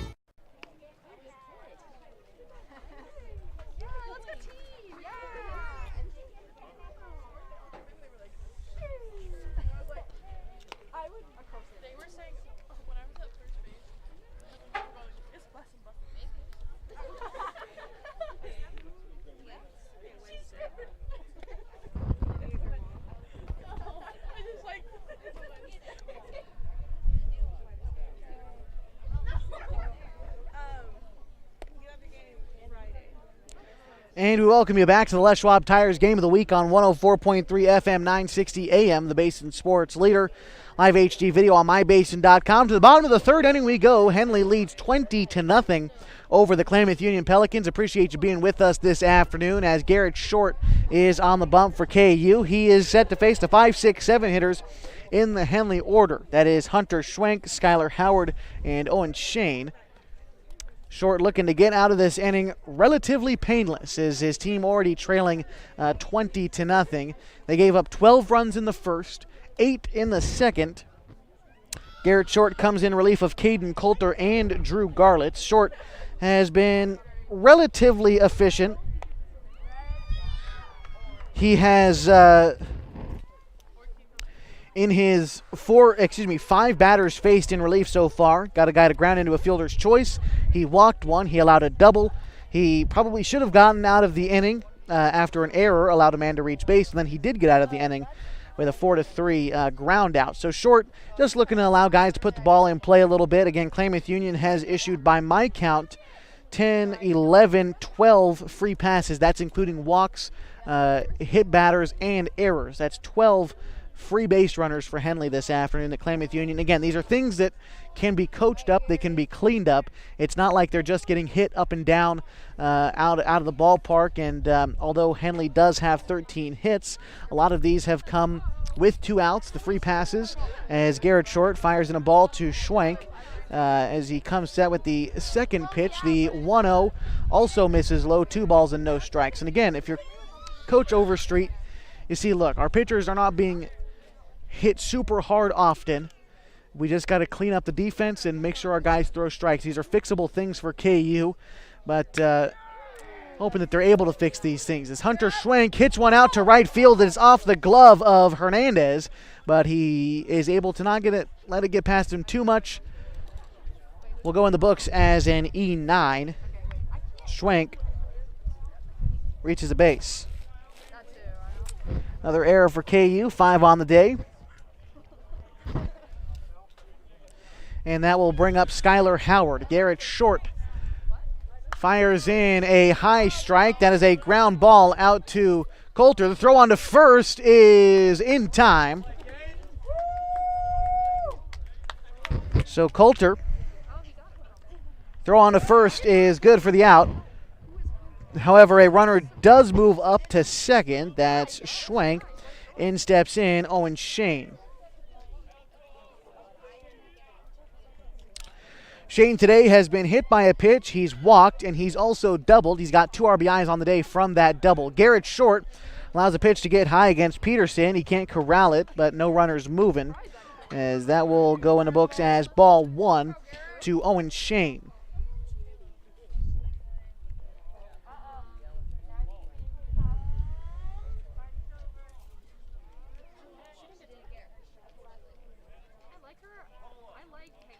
The 1-0 is flared foul down the third base line, a ball and 1 strike. And of these 20 runs, and I've been mentioning for Klamath Union, things that are coachable, things you can fix from this game, and it's a lot. It's a lot that you can fix from this game, but they are things that you can improve upon as a team. Of these 20 runs, by my count, only 13 are earned. And again, when you look at the 2-out situations, how many of those 13 would have come across otherwise? You never know. Shane pops up the 1-1 pitch to first base. Jacob Cook puts it away for the second out in the inning. Jacob Cook playing fine defense today. Hasn't let anything get past him, really. Put away a couple fly balls. By my count, Cook has yet to commit an error on the day, so good defensive effort from Jacob Cook today. That's what he's known for in every sport he plays. He plays goalie for the soccer team. That's a defensive position. He's the starting center for the basketball team. I would argue Cook is a great defender there. He averaged about 5 blocks a game last season. So Jacob Cook, a defensive-minded player, and in baseball as well. The first pitch to Boersma is taken for a strike, 0-1. Garrett Short comes set with the 0-1. That one will miss high. Ball and a strike now.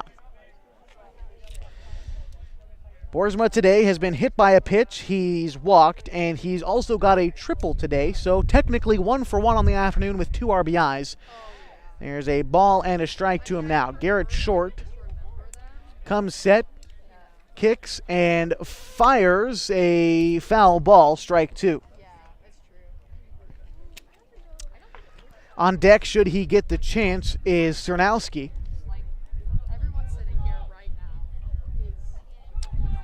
Ball and 2 strikes to Boersma. Chance for Garrett Short to get out of this inning, again, relatively unscathed. That one will miss high. 2 balls and 2 strikes. Runner at second is Hunter Schwenk.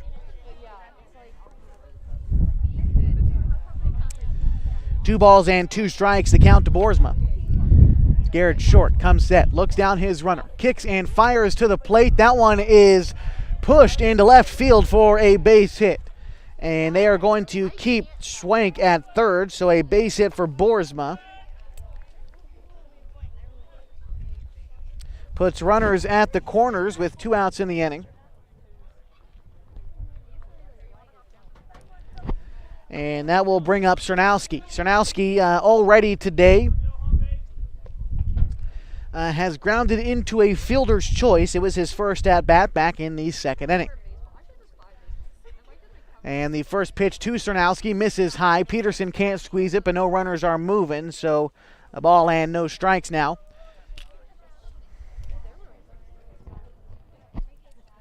We are in the bottom of the third inning. Henley leads Klamath Union 20-0. The 1-0 pitch to Cernowski misses low, 2 balls and no strikes.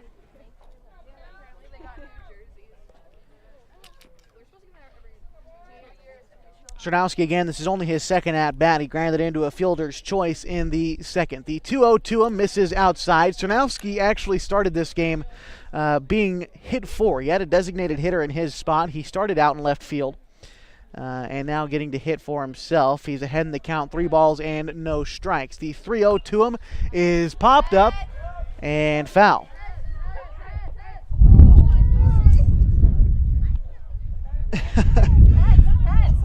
And that one fouled off into a semi-decent crowd we got here at Rosser Field today.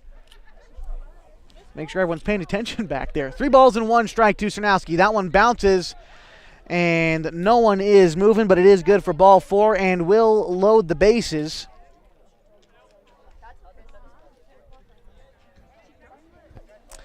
That brings up number 3 for the Henley Hornets as we got a substitution. That is Colby Brennan. So Brennan getting his first at-bat with the bases loaded and 2 outs in the third. His team leads 20-0. Brennan swings at the first pitch he sees. It is fouled back for strike 1. And as that one bounced off the backboard, I believe that hit our umpire's water bottle. And it did. We got it fixed out there, Blue. You're all right. We got your water bottle fixed for you. No balls and 1 strike to Brennan. Garrett Short on the mound. Fires in another strike to Brennan as he fouls it off. 0-2 now. Short looking to get himself out of this inning unscathed. Without giving up a run is unscathed in my book right now. The 0-2 pitch to Brennan. Short comes set. Bases loaded. It is hit into the right center field gap. That one is down for a base hit. 2 runs come around to score, and the score now 22-0.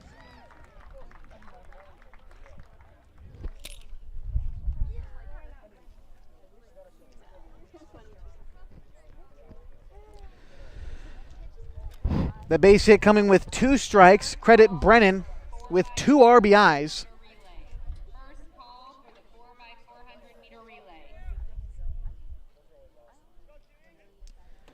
He got a single that he stretched into a 2-bagger.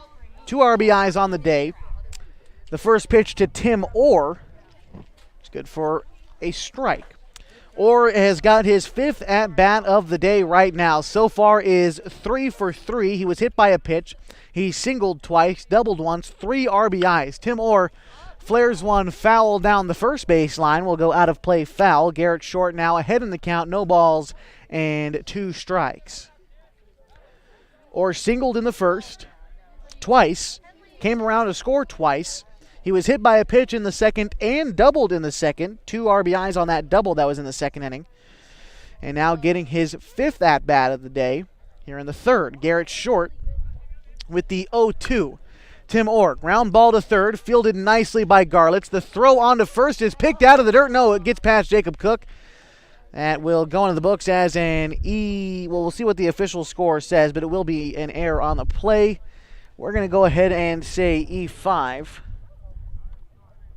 As the throw was a little bit low.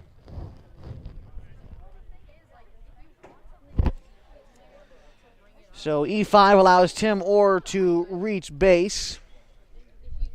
It also brings 1 run home.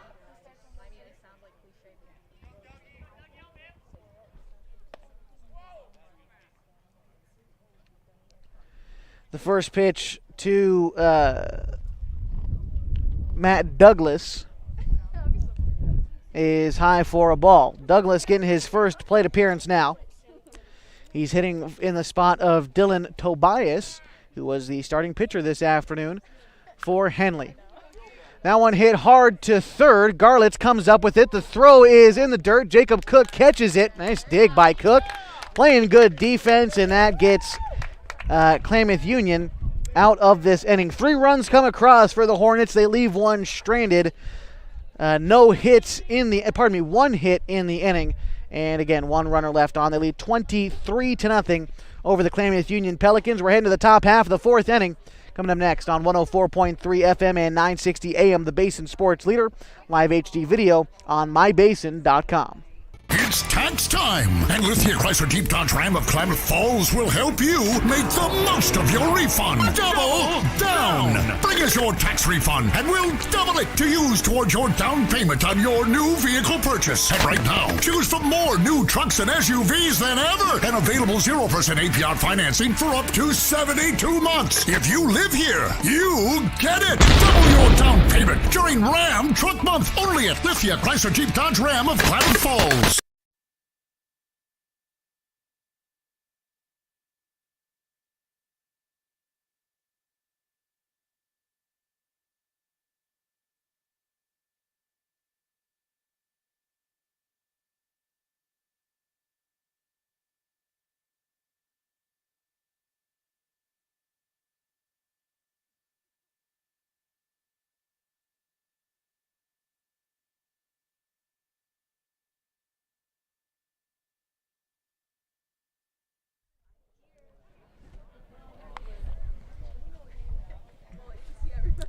And we welcome you back to the Les Schwab Tires Game of the Week live with HD video on mybasin.com. The score after 3 innings, 23-0 for Klamath Union. No runs on no hits. They've committed 5 errors. They have left 4 runners on base. For Henley today, 23 runs on 14 hits. They've committed 1 error. They have left 7 runners on base. So clear to say that Henley is in control of this one. Due up in this inning for Klamath Union is the 5, 6, 7 hitters. That's Colin Garrett, Tyson Mendoza, and Zeke Pena. And looking to get something going against Matt Douglas, who comes in relief of Dylan Tobias. This is his 2nd inning out of the pen. And looking to get something done for KU as we enter the top of the 4th inning. Again, 23-0 the score.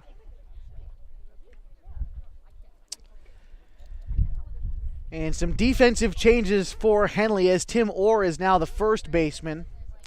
Trying to see who the catcher is. I can't quite get out the number behind the catcher's gear.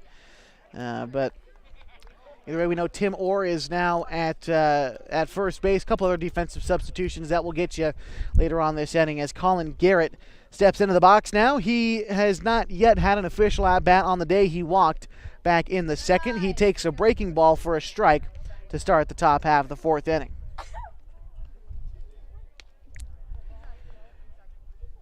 Garrett, Mendoza, and Pena. Between these 3 men, well, between the Klamath Union teams so far, no hits. There's a goose egg in the H column out there on the scoreboard. And that one will find the zone for a strike.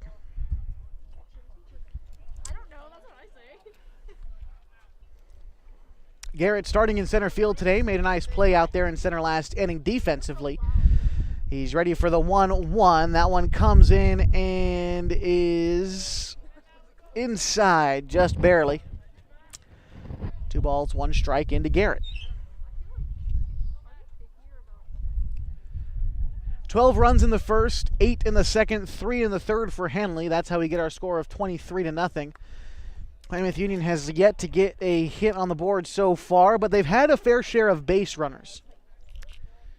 2, 3, 4 base runners so far in this game. They've gone to a runner in scoring position twice as the 3-1 comes to Colin Garrett, who swings and misses. The count runs full now, 3 balls, 2 strikes.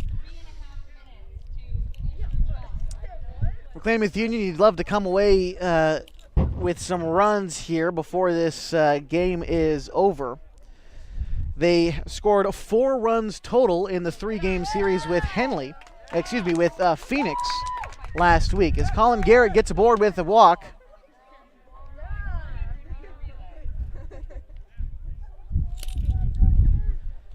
That's Garrett's 2nd walk of the day, and Douglas's 3rd that he's surrendered. In steps Tyson Mendoza. He's 0 for 1 on the day. He struck out back in the 2nd inning. Mendoza looks at strike 1. Inside part of the plate. That's where Douglas has pretty much stayed so far in this outing. Inside part of the plate and low. And that's pretty much the best location you can throw if you're a pitcher. And Mendoza looks at strike 2. Douglas has yet to strike anyone out on the day. Mendoza looking to fight this one off. The 0-2. Douglas comes set. Kicks, fires a breaking ball. Oh, just inside. That was a good call by the umpire. It was an inside pitch, but even better of an actual pitch from Matt Douglas. Got good spin on that. That one almost came back into the zone.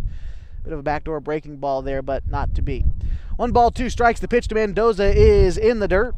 Blocked by our new catcher. Again, have yet to get the number clearly for Henley, but a new catcher in as Tim Moore started the game behind the dish, is now at first base. 2 balls, 2 strikes to Mendoza. Again, he's 0 for 1 on the day. Struck out back in the second. Swings and misses through that one and strikes out here as well. 1 out in the inning.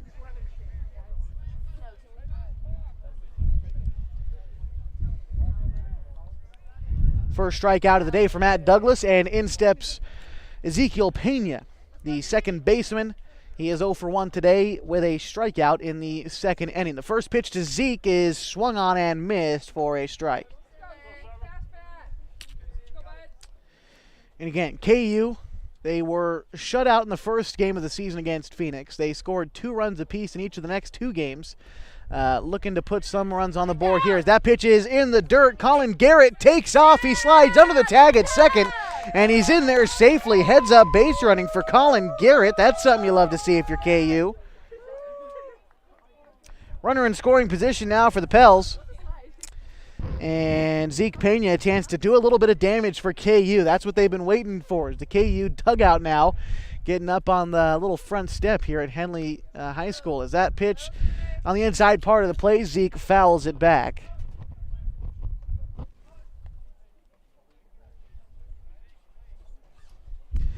And a ball and 2 strikes now to Pena. On deck is Drew Garlitz.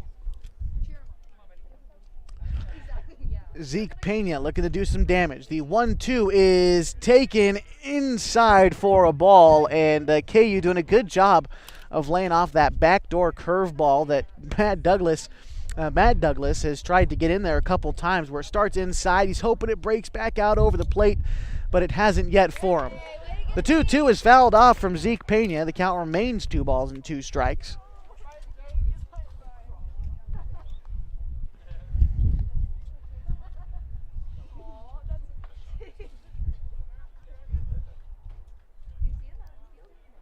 On deck, Garlitz.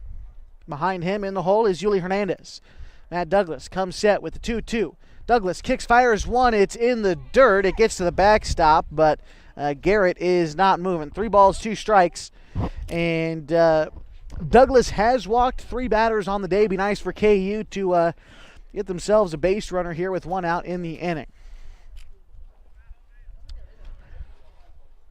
Full count pitch, 1 out. Zeke Pena takes ball 4. That one is, I believe that hit his shoe. Dead ball, so Pena gets aboard. Couldn't quite tell if it was ball 4 or if it had hit him. I believe it ended up hitting his shoe.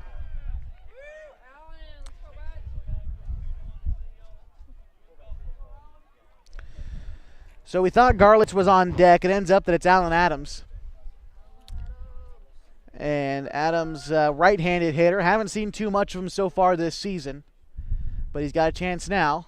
With 2 runners on, he takes strike 1. Adams can't quite tell how tall he is, but he looks about 6'4". Got a big strike zone. 6'5". Thank you very much. A big swing, ground ball to third. It is fielded, throw on to second in time, trying to turn 2. And Adams beats out the back end.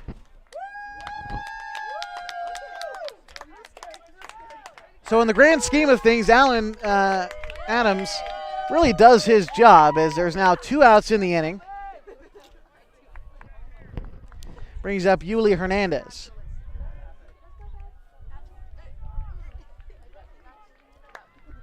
As Adams reached on a fielder's choice.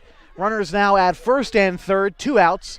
Yuli Hernandez a chance to drive in the first run of the game for Klamath Union. He's 0 for 1 on the day, grounded out back in the second.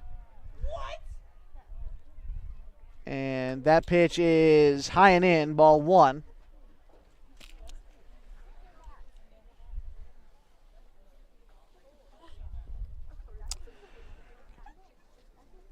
Klamath Union today has left 4 runners on base. There's 2 out there right now.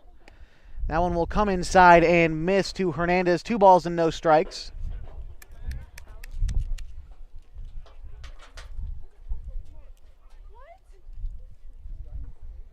Adams takes a nice lead off first. No one holding him or thought about it, but he's going back to play his normal first base position. 2 balls, no strikes to Hernandez. Douglas kicks, fires. Hernandez out in front of a breaking ball, will foul it back.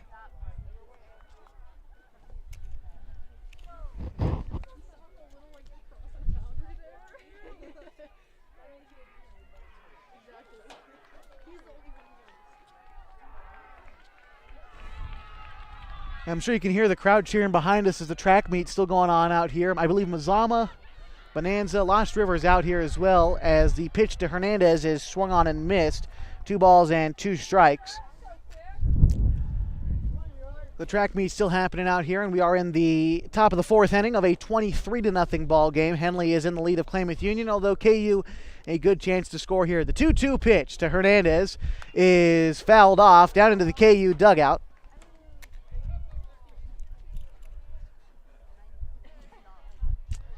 KU, even with their runners in scoring position, have yet to record a hit on the day. Hernandez, if he's able to get one done here, maybe push one into the gap, it could score 2.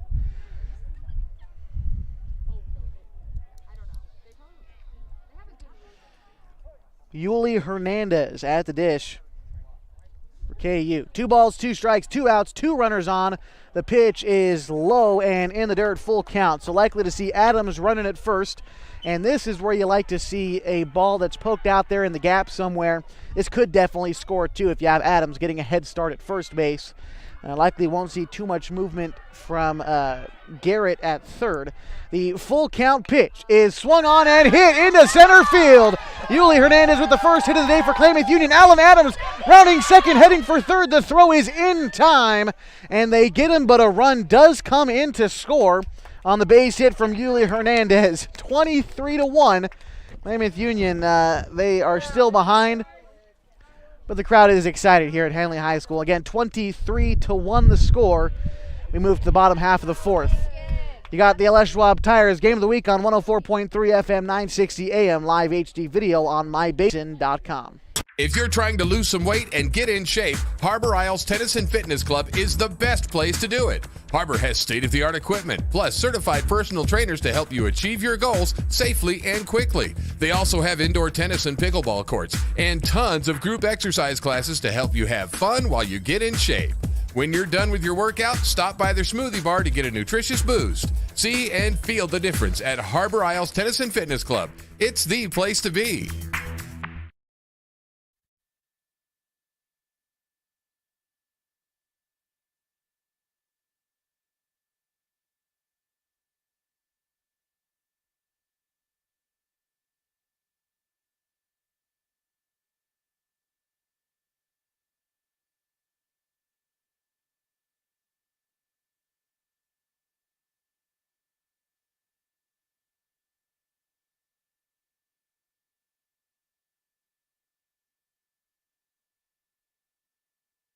Welcome back to 104.3 and 960 Sports, live HD video on mybasin.com. To the bottom of the 4th inning we go. Klamath Union struck in that last inning.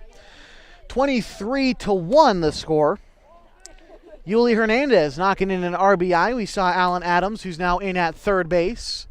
Pardon me, I lied. Alan Adams is not in at third base. Trying to find him out there in the field somewhere.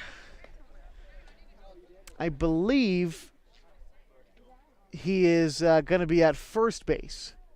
No? Well, we do, I believe, have a new pitcher for KU. And it looks like to me Adams might have found his way into right field. Be sure here in a minute. But a new pitcher coming in for Klamath Union. And it's Jacob Cook. Garrett Short. Close the book on him. 1 1/3 innings pitched. He gave up 2 hits, 2 runs, both of them earned. He did walk 1 in his appearance. Jacob Cook, the new man on the mound for KU. He started the game against Phoenix last Wednesday back at Kiger Stadium. Didn't pitch poorly. Again, it was some errors committed by KU that caused him to be pulled when he did. So he fires in strike one. The count now even, a ball and a strike. Cookie, the left-hander, and looking to give him a little bit of a different look. Kevin Kelly leading off for Henley. A ball and a strike now to him. The 1-1 pitch is swung on and missed. Cook has got some zip to that fastball. And he's a fan favorite, Jacob Cook, he is. As much of a fan favorite as he can be in high school athletics. The left-hander comes set, a ball and 2 strikes. Kicks and fires. That's a breaking pitch that'll miss outside, 2-2.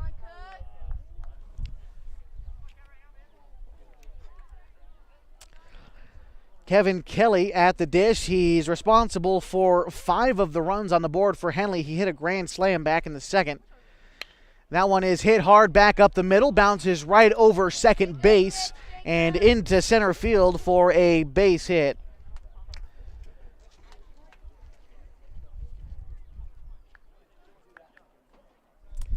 "16 hits on the day for Henley after that one. Kevin Kelly now improves to 3 for 5 on the day. That brings up Hunter Schwenk. Schwenk reached on an error his last time through. Aside that, he's got 2 RBIs on a triple back in the second. He's also singled and been hit by a pitch. He takes strike one.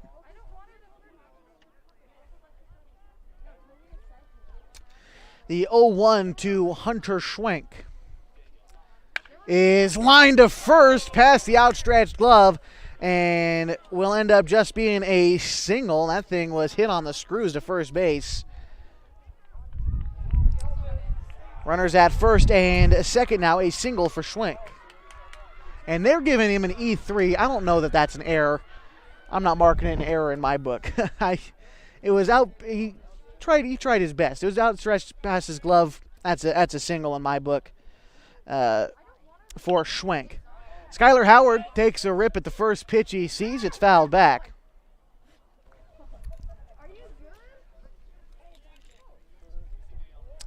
Howard, who is stepping into the box now.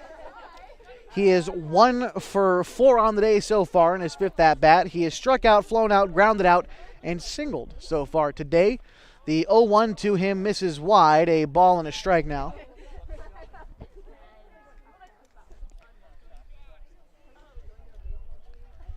As it's been a pair of singles to get Henley, the 2 runners on base, you see, on first and second. Nobody out in the inning. Bottom of the fourth, 23-1 the score as Howard takes a cut at that one. Line drive to the Henley dugout. Everyone ducked. Looks like they're all right, though. A ball and 2 strikes now.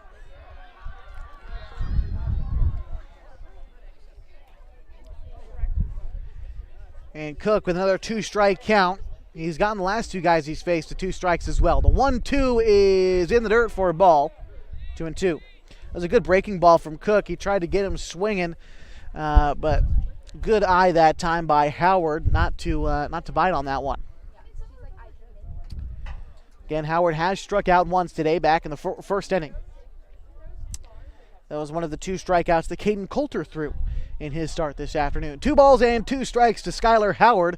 That one is taken low in the dirt for ball 3. The count runs full with 2 runners on at first and second.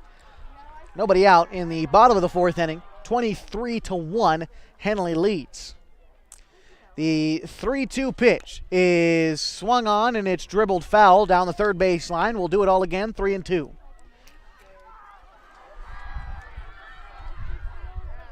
And again, I'm not sure if you can hear it, but the crowd at the track and field facility, they're getting excited about the relay races going on down there. As that was happening earlier, softball played a little bit earlier today. We still got baseball to finish up. 23-1 the score. The 3-2 pitch is hit over to third.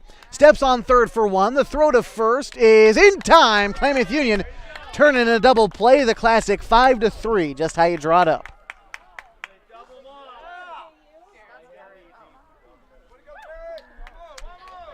Great play by Garrett Short at third to take it himself and then throw on to first. A 5-3 double play. And that brings up Owen Shane, the left-hander. Don't see too many lefty versus lefty matchups in high school baseball. Jacob Cook starts that one out with a high ball 1. So after that double play, there is still a runner on second base. It's Schwenk. The 1-0 now to Shane is taken, I believe, for ball 2. 2 balls, no strikes. 23-1 the score. Pardon me, that was actually in the books as a strike. So 1 ball, 1 strike. 23-1, Henley leads. And Owen Shane at the dish now. He's walked twice. He's 1 for 2 otherwise. Swing and a miss, strike 2.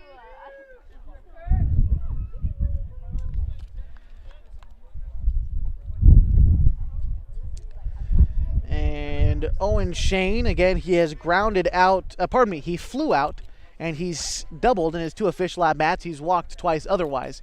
Ball and 2 strikes into the left-hander now.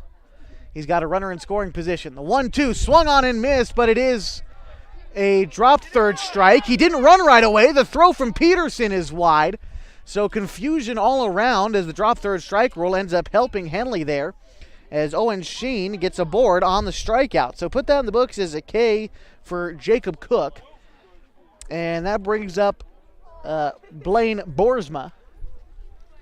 And it looks to me like Coach Overstreet, I'm not quite sure exactly what the ruling is. They're going to see if he fouled it back or not. I'm not quite sure what the discussion was. They're trying to see if he kept it in front of him. The umpires are having a conversation, not quite sure what it's about. If you'd like to exercise in a professional, clean, and friendly environment, head on over to Harbor Isles Tennis and Fitness Club with state-of-the-art equipment, 4 indoor tennis courts, 3 pickleball courts, certified personal trainers, tons of group exercise classes. Harbor is the place to be. And also, little things can add up to big bills when buying, selling, or owning a home. That's why Coldwell Banker Home and Premier Realty's exclusive Beyond the Sale guarantees protect buyers, sellers, and homeowners from unexpected repair bills. To learn more, call Coldwell Banker Home and Premier Realty today. And our officials, our umpires rather, are having a conversation about halfway between home plate and first base. It looks like they're dispersing, and our home plate umpire coming to talk to Coach Overstreet of the Klamath Union Pelicans. So what happened was, it looked to me like Owen Shane struck out swinging on a third strike. He didn't think it was the drop third strike rule. He ran back to the dugout. The pitch ended up getting past the catcher, Lincoln Peterson. So at this point, Shane is halfway down the first base line. He figures out it's a drop third strike. He runs his way down to first. Peterson fields the ball, throws it wide. So Shane struck out, but he's standing on first base right now. And it seemed like Coach Overstreet came out of the dugout to discuss something about that play. To me, it seems pretty obvious as it's a strikeout E2 with the throwing error. But it looks like that is how it's going to stand. No signal from our umpire. Coach Overstreet heads back to the dugout, and that will bring up Blaine Boersma. So runners at first and second. 2 outs. Boersma steps in. He's got 2 RBIs on the day. He tripled back in the first. He takes that pitch high, ends up going to the backstop. No runners moving. That one will be a ball.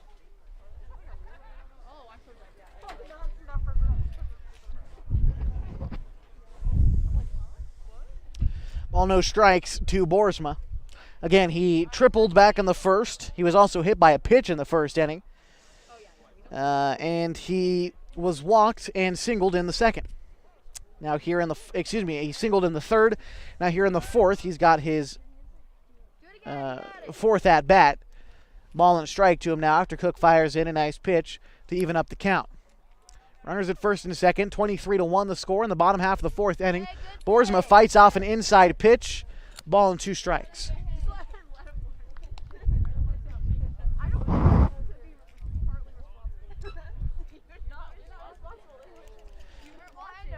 After Boersma, I believe that's Douglas on deck. No, it's Cernowski on deck, rather. Ball, 2 strikes. The pitch. It is shoved out to shortstop. A diving catch by Coulter. Beautiful play by Caden Coulter to end the inning for Henley. No runs on 2 hits, 2 runners left. And we head to the top half of the 5th inning with a score of 23-1. Henley leads. You've got the Les Schwab Tires Game of the Week on 104.3 FM, 960 AM with live HD video on mybasin.com. Sure glad we went to Les Schwab. I'm glad the baby's still happy. Well, I'm just glad that along with tires, Les Schwab also does brakes, alignment, and a bunch of other safety services. I mean, if we had gone to a cheap tire store instead, I'd be a doggone wreck. My thoughts exactly. Thanks, kiddo. Give everyone peace of mind on the road. Swing by or book online. Les Schwab Tires, doing the right thing since 1952.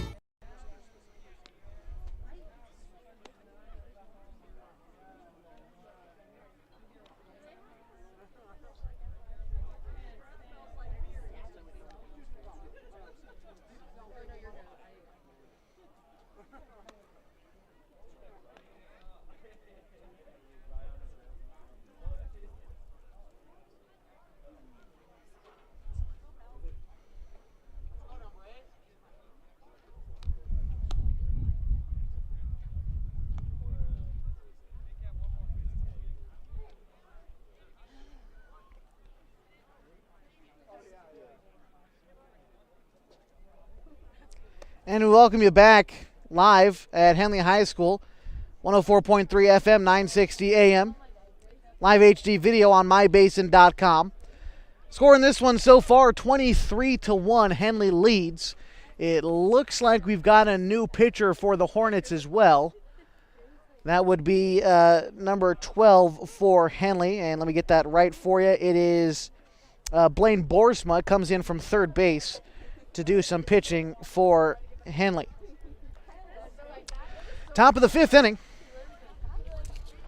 for Klamath Union as they try desperately to get something going. Leading off is Caden Coulter, then Cook, then Peterson. It's the top of the order for KU. Caden Coulter making a great defensive play to end last inning. A diving catch at shortstop as the first pitch into him is fouled back for strike 1. And unless Klamath Union can put together a 13-run inning to try to dodge the mercy rule, this game is 3 outs away from being over. Although Klamath Union baseball is funny that way. 13 runs. Klamath Union put up 12 in the first. Henley put up 12 in the first. As the pitch is fouled back, 0-2. So in baseball, it's a great thing about it. It's one of the reasons I personally love baseball. The game is not over until the final out is recorded. The Klamath Union Pelicans are not up against any clock. So that is nice, as they have all the time in the world to try to put together a 13-run inning. 0-2 the count to Caden Coulter. Kicks and fires and swing and a miss. That'll go in the books as a strikeout in the first out of this inning.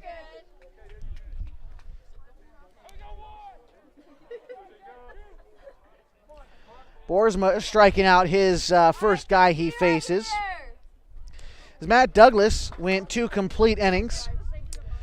He allowed 1 hit, 1 run. It was earned. It came across 1 strikeout. He walked 4, did Matt Douglas. Now Boersma in relief. He's already got 1 strikeout. The first pitch into Jacob Cook is high. It is a ball. 1-0.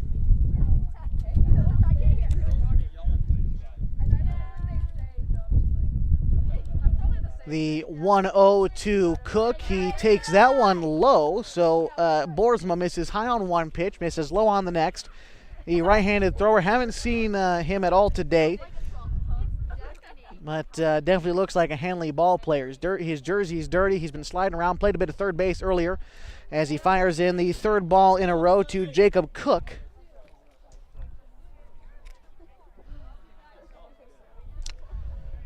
Cook, then Peterson. Jacob Cook so far today 0 for 1. He struck out and then walked in the 3rd.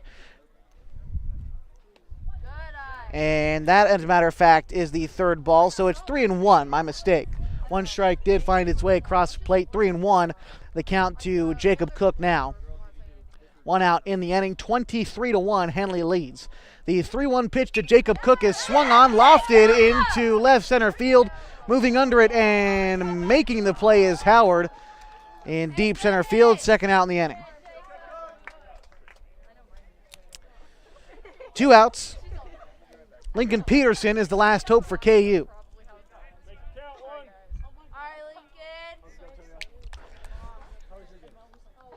Peterson is 0 for 1 on the day. He was hit by a pitch in the third. He struck out in the first. And he is the last hope for Klamath Union today as his team trails 23-1 in the top half of the 5th inning. Peterson fights off the first pitch he sees. He pokes it foul down the right field line. 0-1.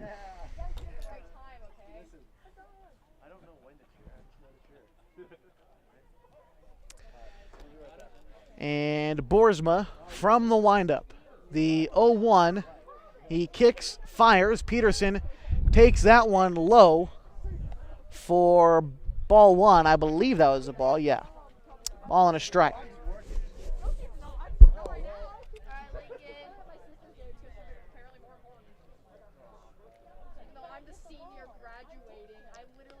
That one will come in and hit Peterson on the ankle. That one sounded like it hurt. He looks all right, though. He'll take the free base, I'm sure. And that brings up Garrett Short. Short is reached on an error and has grounded out so far today, so he's 0 for 2. There is a runner on first with 2 outs for Garrett Short. And Garrett could definitely run into one here. We'll see what he decides to look for at the plate and see if he can maybe shove one down the gap as substitute runner coming in is Garlitz. He's going to be running for Peterson, the catcher, with 2 outs in the inning. So Garrett Short, as he steps in, and I look out in the outfield there, Short hitting from the left side here, and there is a big hole in between the right fielder and the right foul pole. Garrett Short could pull one down there. He's got some wheels. Garlitz is on first now, running for Peterson. He's got some wheels. Some damage could be done, but Garrett Short takes the first pitch he sees, high and in. No, it catches his jersey. So Garrett Short will take a free pass as well. And that will bring up Colin Garrett. Garrett has walked twice today, both the base on balls. He's not yet been hit by a pitch, thankfully. But there has been a fair bit of hit batsmen for Klamath Union today, 3 of them to be exact, as Garrett steps in. Runners at first and second. The first pitch is in there for a strike. Top of the 5th inning, 23-1 the score, 2 outs. Klamath Union down to their final out this afternoon. The 0-1 to Colin Garrett from Boersma misses low and away. Ball and a strike. Out on second is Lincoln Peterson. Garrett Short is on first. Both of those men out there were hit by the pitch. 1-1 coming from Boersma. That one is hit out to right field. That one is caught. Did he catch that? My goodness. He did. A diving catch in right field to end the game. Owen Shane. Wow, what a catch to put a cap on this one, and that's about how this has gone for Klamath Union. 23-1 the final. We'll be right back. We'll kick off the post-game show when we return. Again, the final score, Henley 23, Klamath Union 1. We'll be right back on the Les Schwab Tires Game of the Week. See video, iBasin.com. Threads. There are many threads that run through our region. There are churches and schools and Little League teams that bring us together and bind us into communities. There are roads and cars. There are houses and jobs and businesses, all woven together to make the fabric of our communities. There are financial threads that are part of that tapestry as well. For over 80 years, it's been our pleasure to be headquartered here, providing financial services to generations of our friends and neighbors. From that first savings account to retirement planning and all of the cars and houses and groceries in between, we keep your money local, investing it back into our communities, adding more threads to the fabric to make our communities stronger. Pacific Crest Federal Credit Union. Find your path. What rhymes with great? Participate. Where does greatness start? Here, in the classroom. On the stage. In the pool. On the field. Where will your greatness take you? To better grades. To more friends. Yeah! Be great. Participate!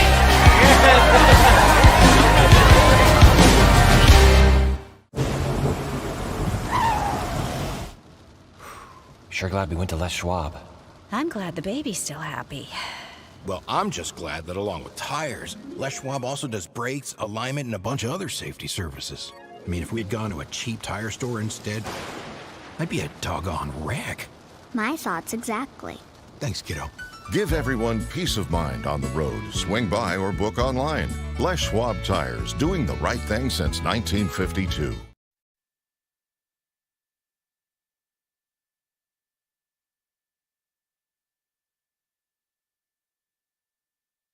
Welcome back to the Les Schwab Tires Game of the Week with live HD video on mybasin.com. We've got a final score this afternoon, 23-1. The Henley Hornets handling the Klamath Union Pelicans today.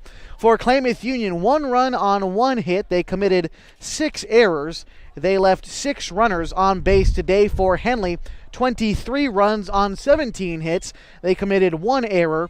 They left 8 runners on base today. And really the story of the game for Klamath Union was not that Henley hit the ball extremely well. I mean, you look at 17 hits, yes, they did hit the ball extremely well, but give me the second to explain. Klamath Union, a lot of the things that happened today against this team are fixable things. For Klamath Union, 6 errors, all in all, by my count, let's see, 4, we've also got, so 9, 10, 11, 12, 13, 14, 16, all in all, free passes. And what am I qualifying as free passes? Well, that's errors, hits batsmen, and walks. Klamath Union committing 6 errors today.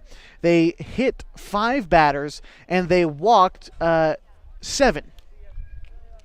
So, I mean, when you look at it that way, and a lot of these came with 2 outs for Klamath Union. You take away the ones that happened with 2 outs, you take away the unearned runs, which we'll get to in just a minute, and some of the hits batsmen with 2 outs. You look at all these things for Klamath Union, and you know what? Yes, you probably still would have been beat in this game. To be fair, they probably still would have been beat in this game. Now, 23-0, that's another score. I could probably find a way in my justification and my fan brain for Klamath Union, find a way to take off 13 of these runs to where Klamath Union only loses by 10. Now, do you want to lose by 10? Absolutely not, but Henley is a very good team, and Henley definitely could be a team that mercy rolls some schools going forward. So 23-0 does not tell the entire story of how good some of the plays Klamath Union were making was. They made a couple extravagant defensive plays. Jacob Cook was good on defense. Caden Coulter was good on defense when he finally got off the mound, and really still some things to look forward to if you're a Klamath Union baseball fan. 23-1 the final score today. As we look at the pitching totals for Klamath Union, Caden Coulter started the day. He went 2/3 of an inning. He allowed 7 hits, 12 runs to come across, 8 of them earned. He struck out 2. He walked 3. Dean Garlitz, apologies, by the way, to Dean Garlitz. I've been saying Drew this whole time. To me, that's how it looked in handwriting on the manager's card. But it's Dean Garlitz, not Drew Garlitz, as I've been saying. So my apologies there. He pitched 2/3 of an innings, gave up 5 hits, 5 runs, all 5 of them earned. Garrett Short came in relief then. He pitched 1 2/3 of an inning, gave up 2 hits, 2 runs, both of them earned. He struck out nobody and walked 1.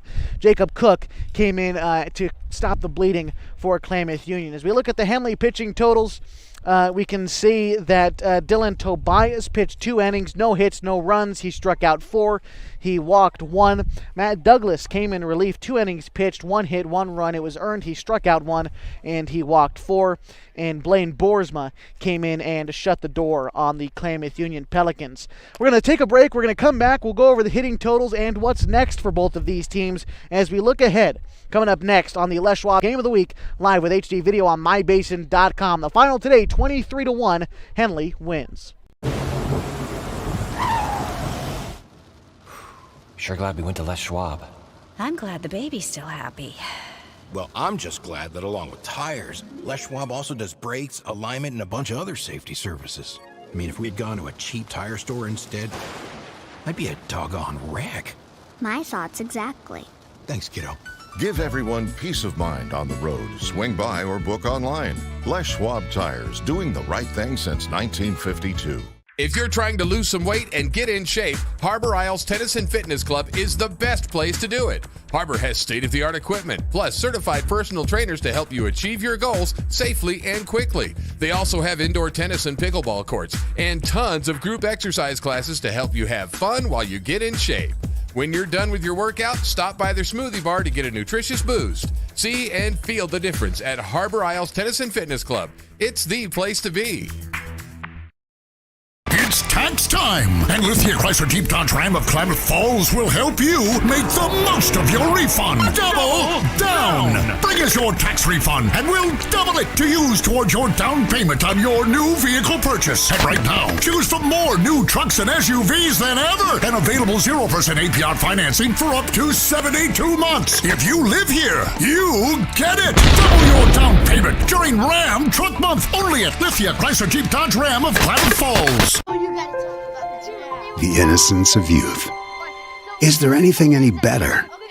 But soon they'll be in high school and facing all the same challenges you faced. How to make friends, how to fit in, how to be cool. We want our children to have everything they'll need to live fulfilling and productive lives. Make sure the kids in your family are among the more than 120,000 participants here in Oregon who take part in high school sports or activities.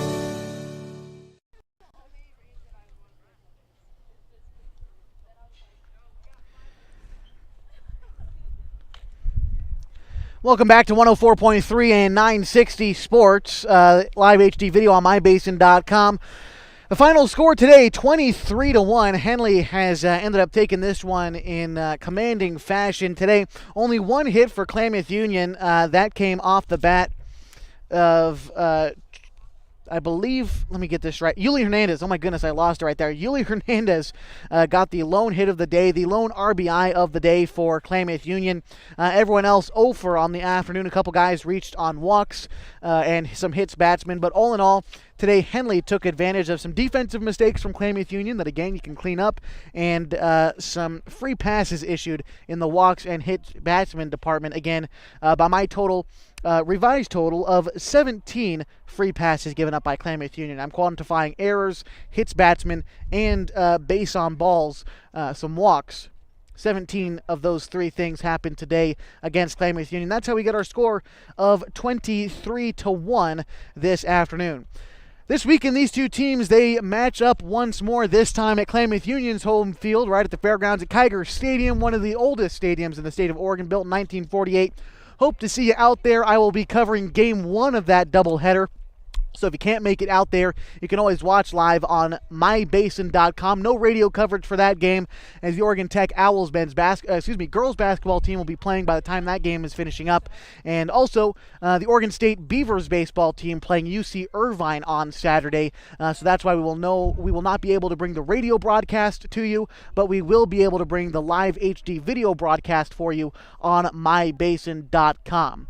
I want to extend a quick thank you to Coach Michael Overstreet of the Klamath Union Pelicans and Coach Adam Randall of the Henley Hornets, and Athletic Director Jesse Hamilton for getting me set up here at Henley High School. Appreciate all those folks. That about does it for us this afternoon. If you'd like to watch an archived replay of this event, simply log on to mybasin.com and click on Watch.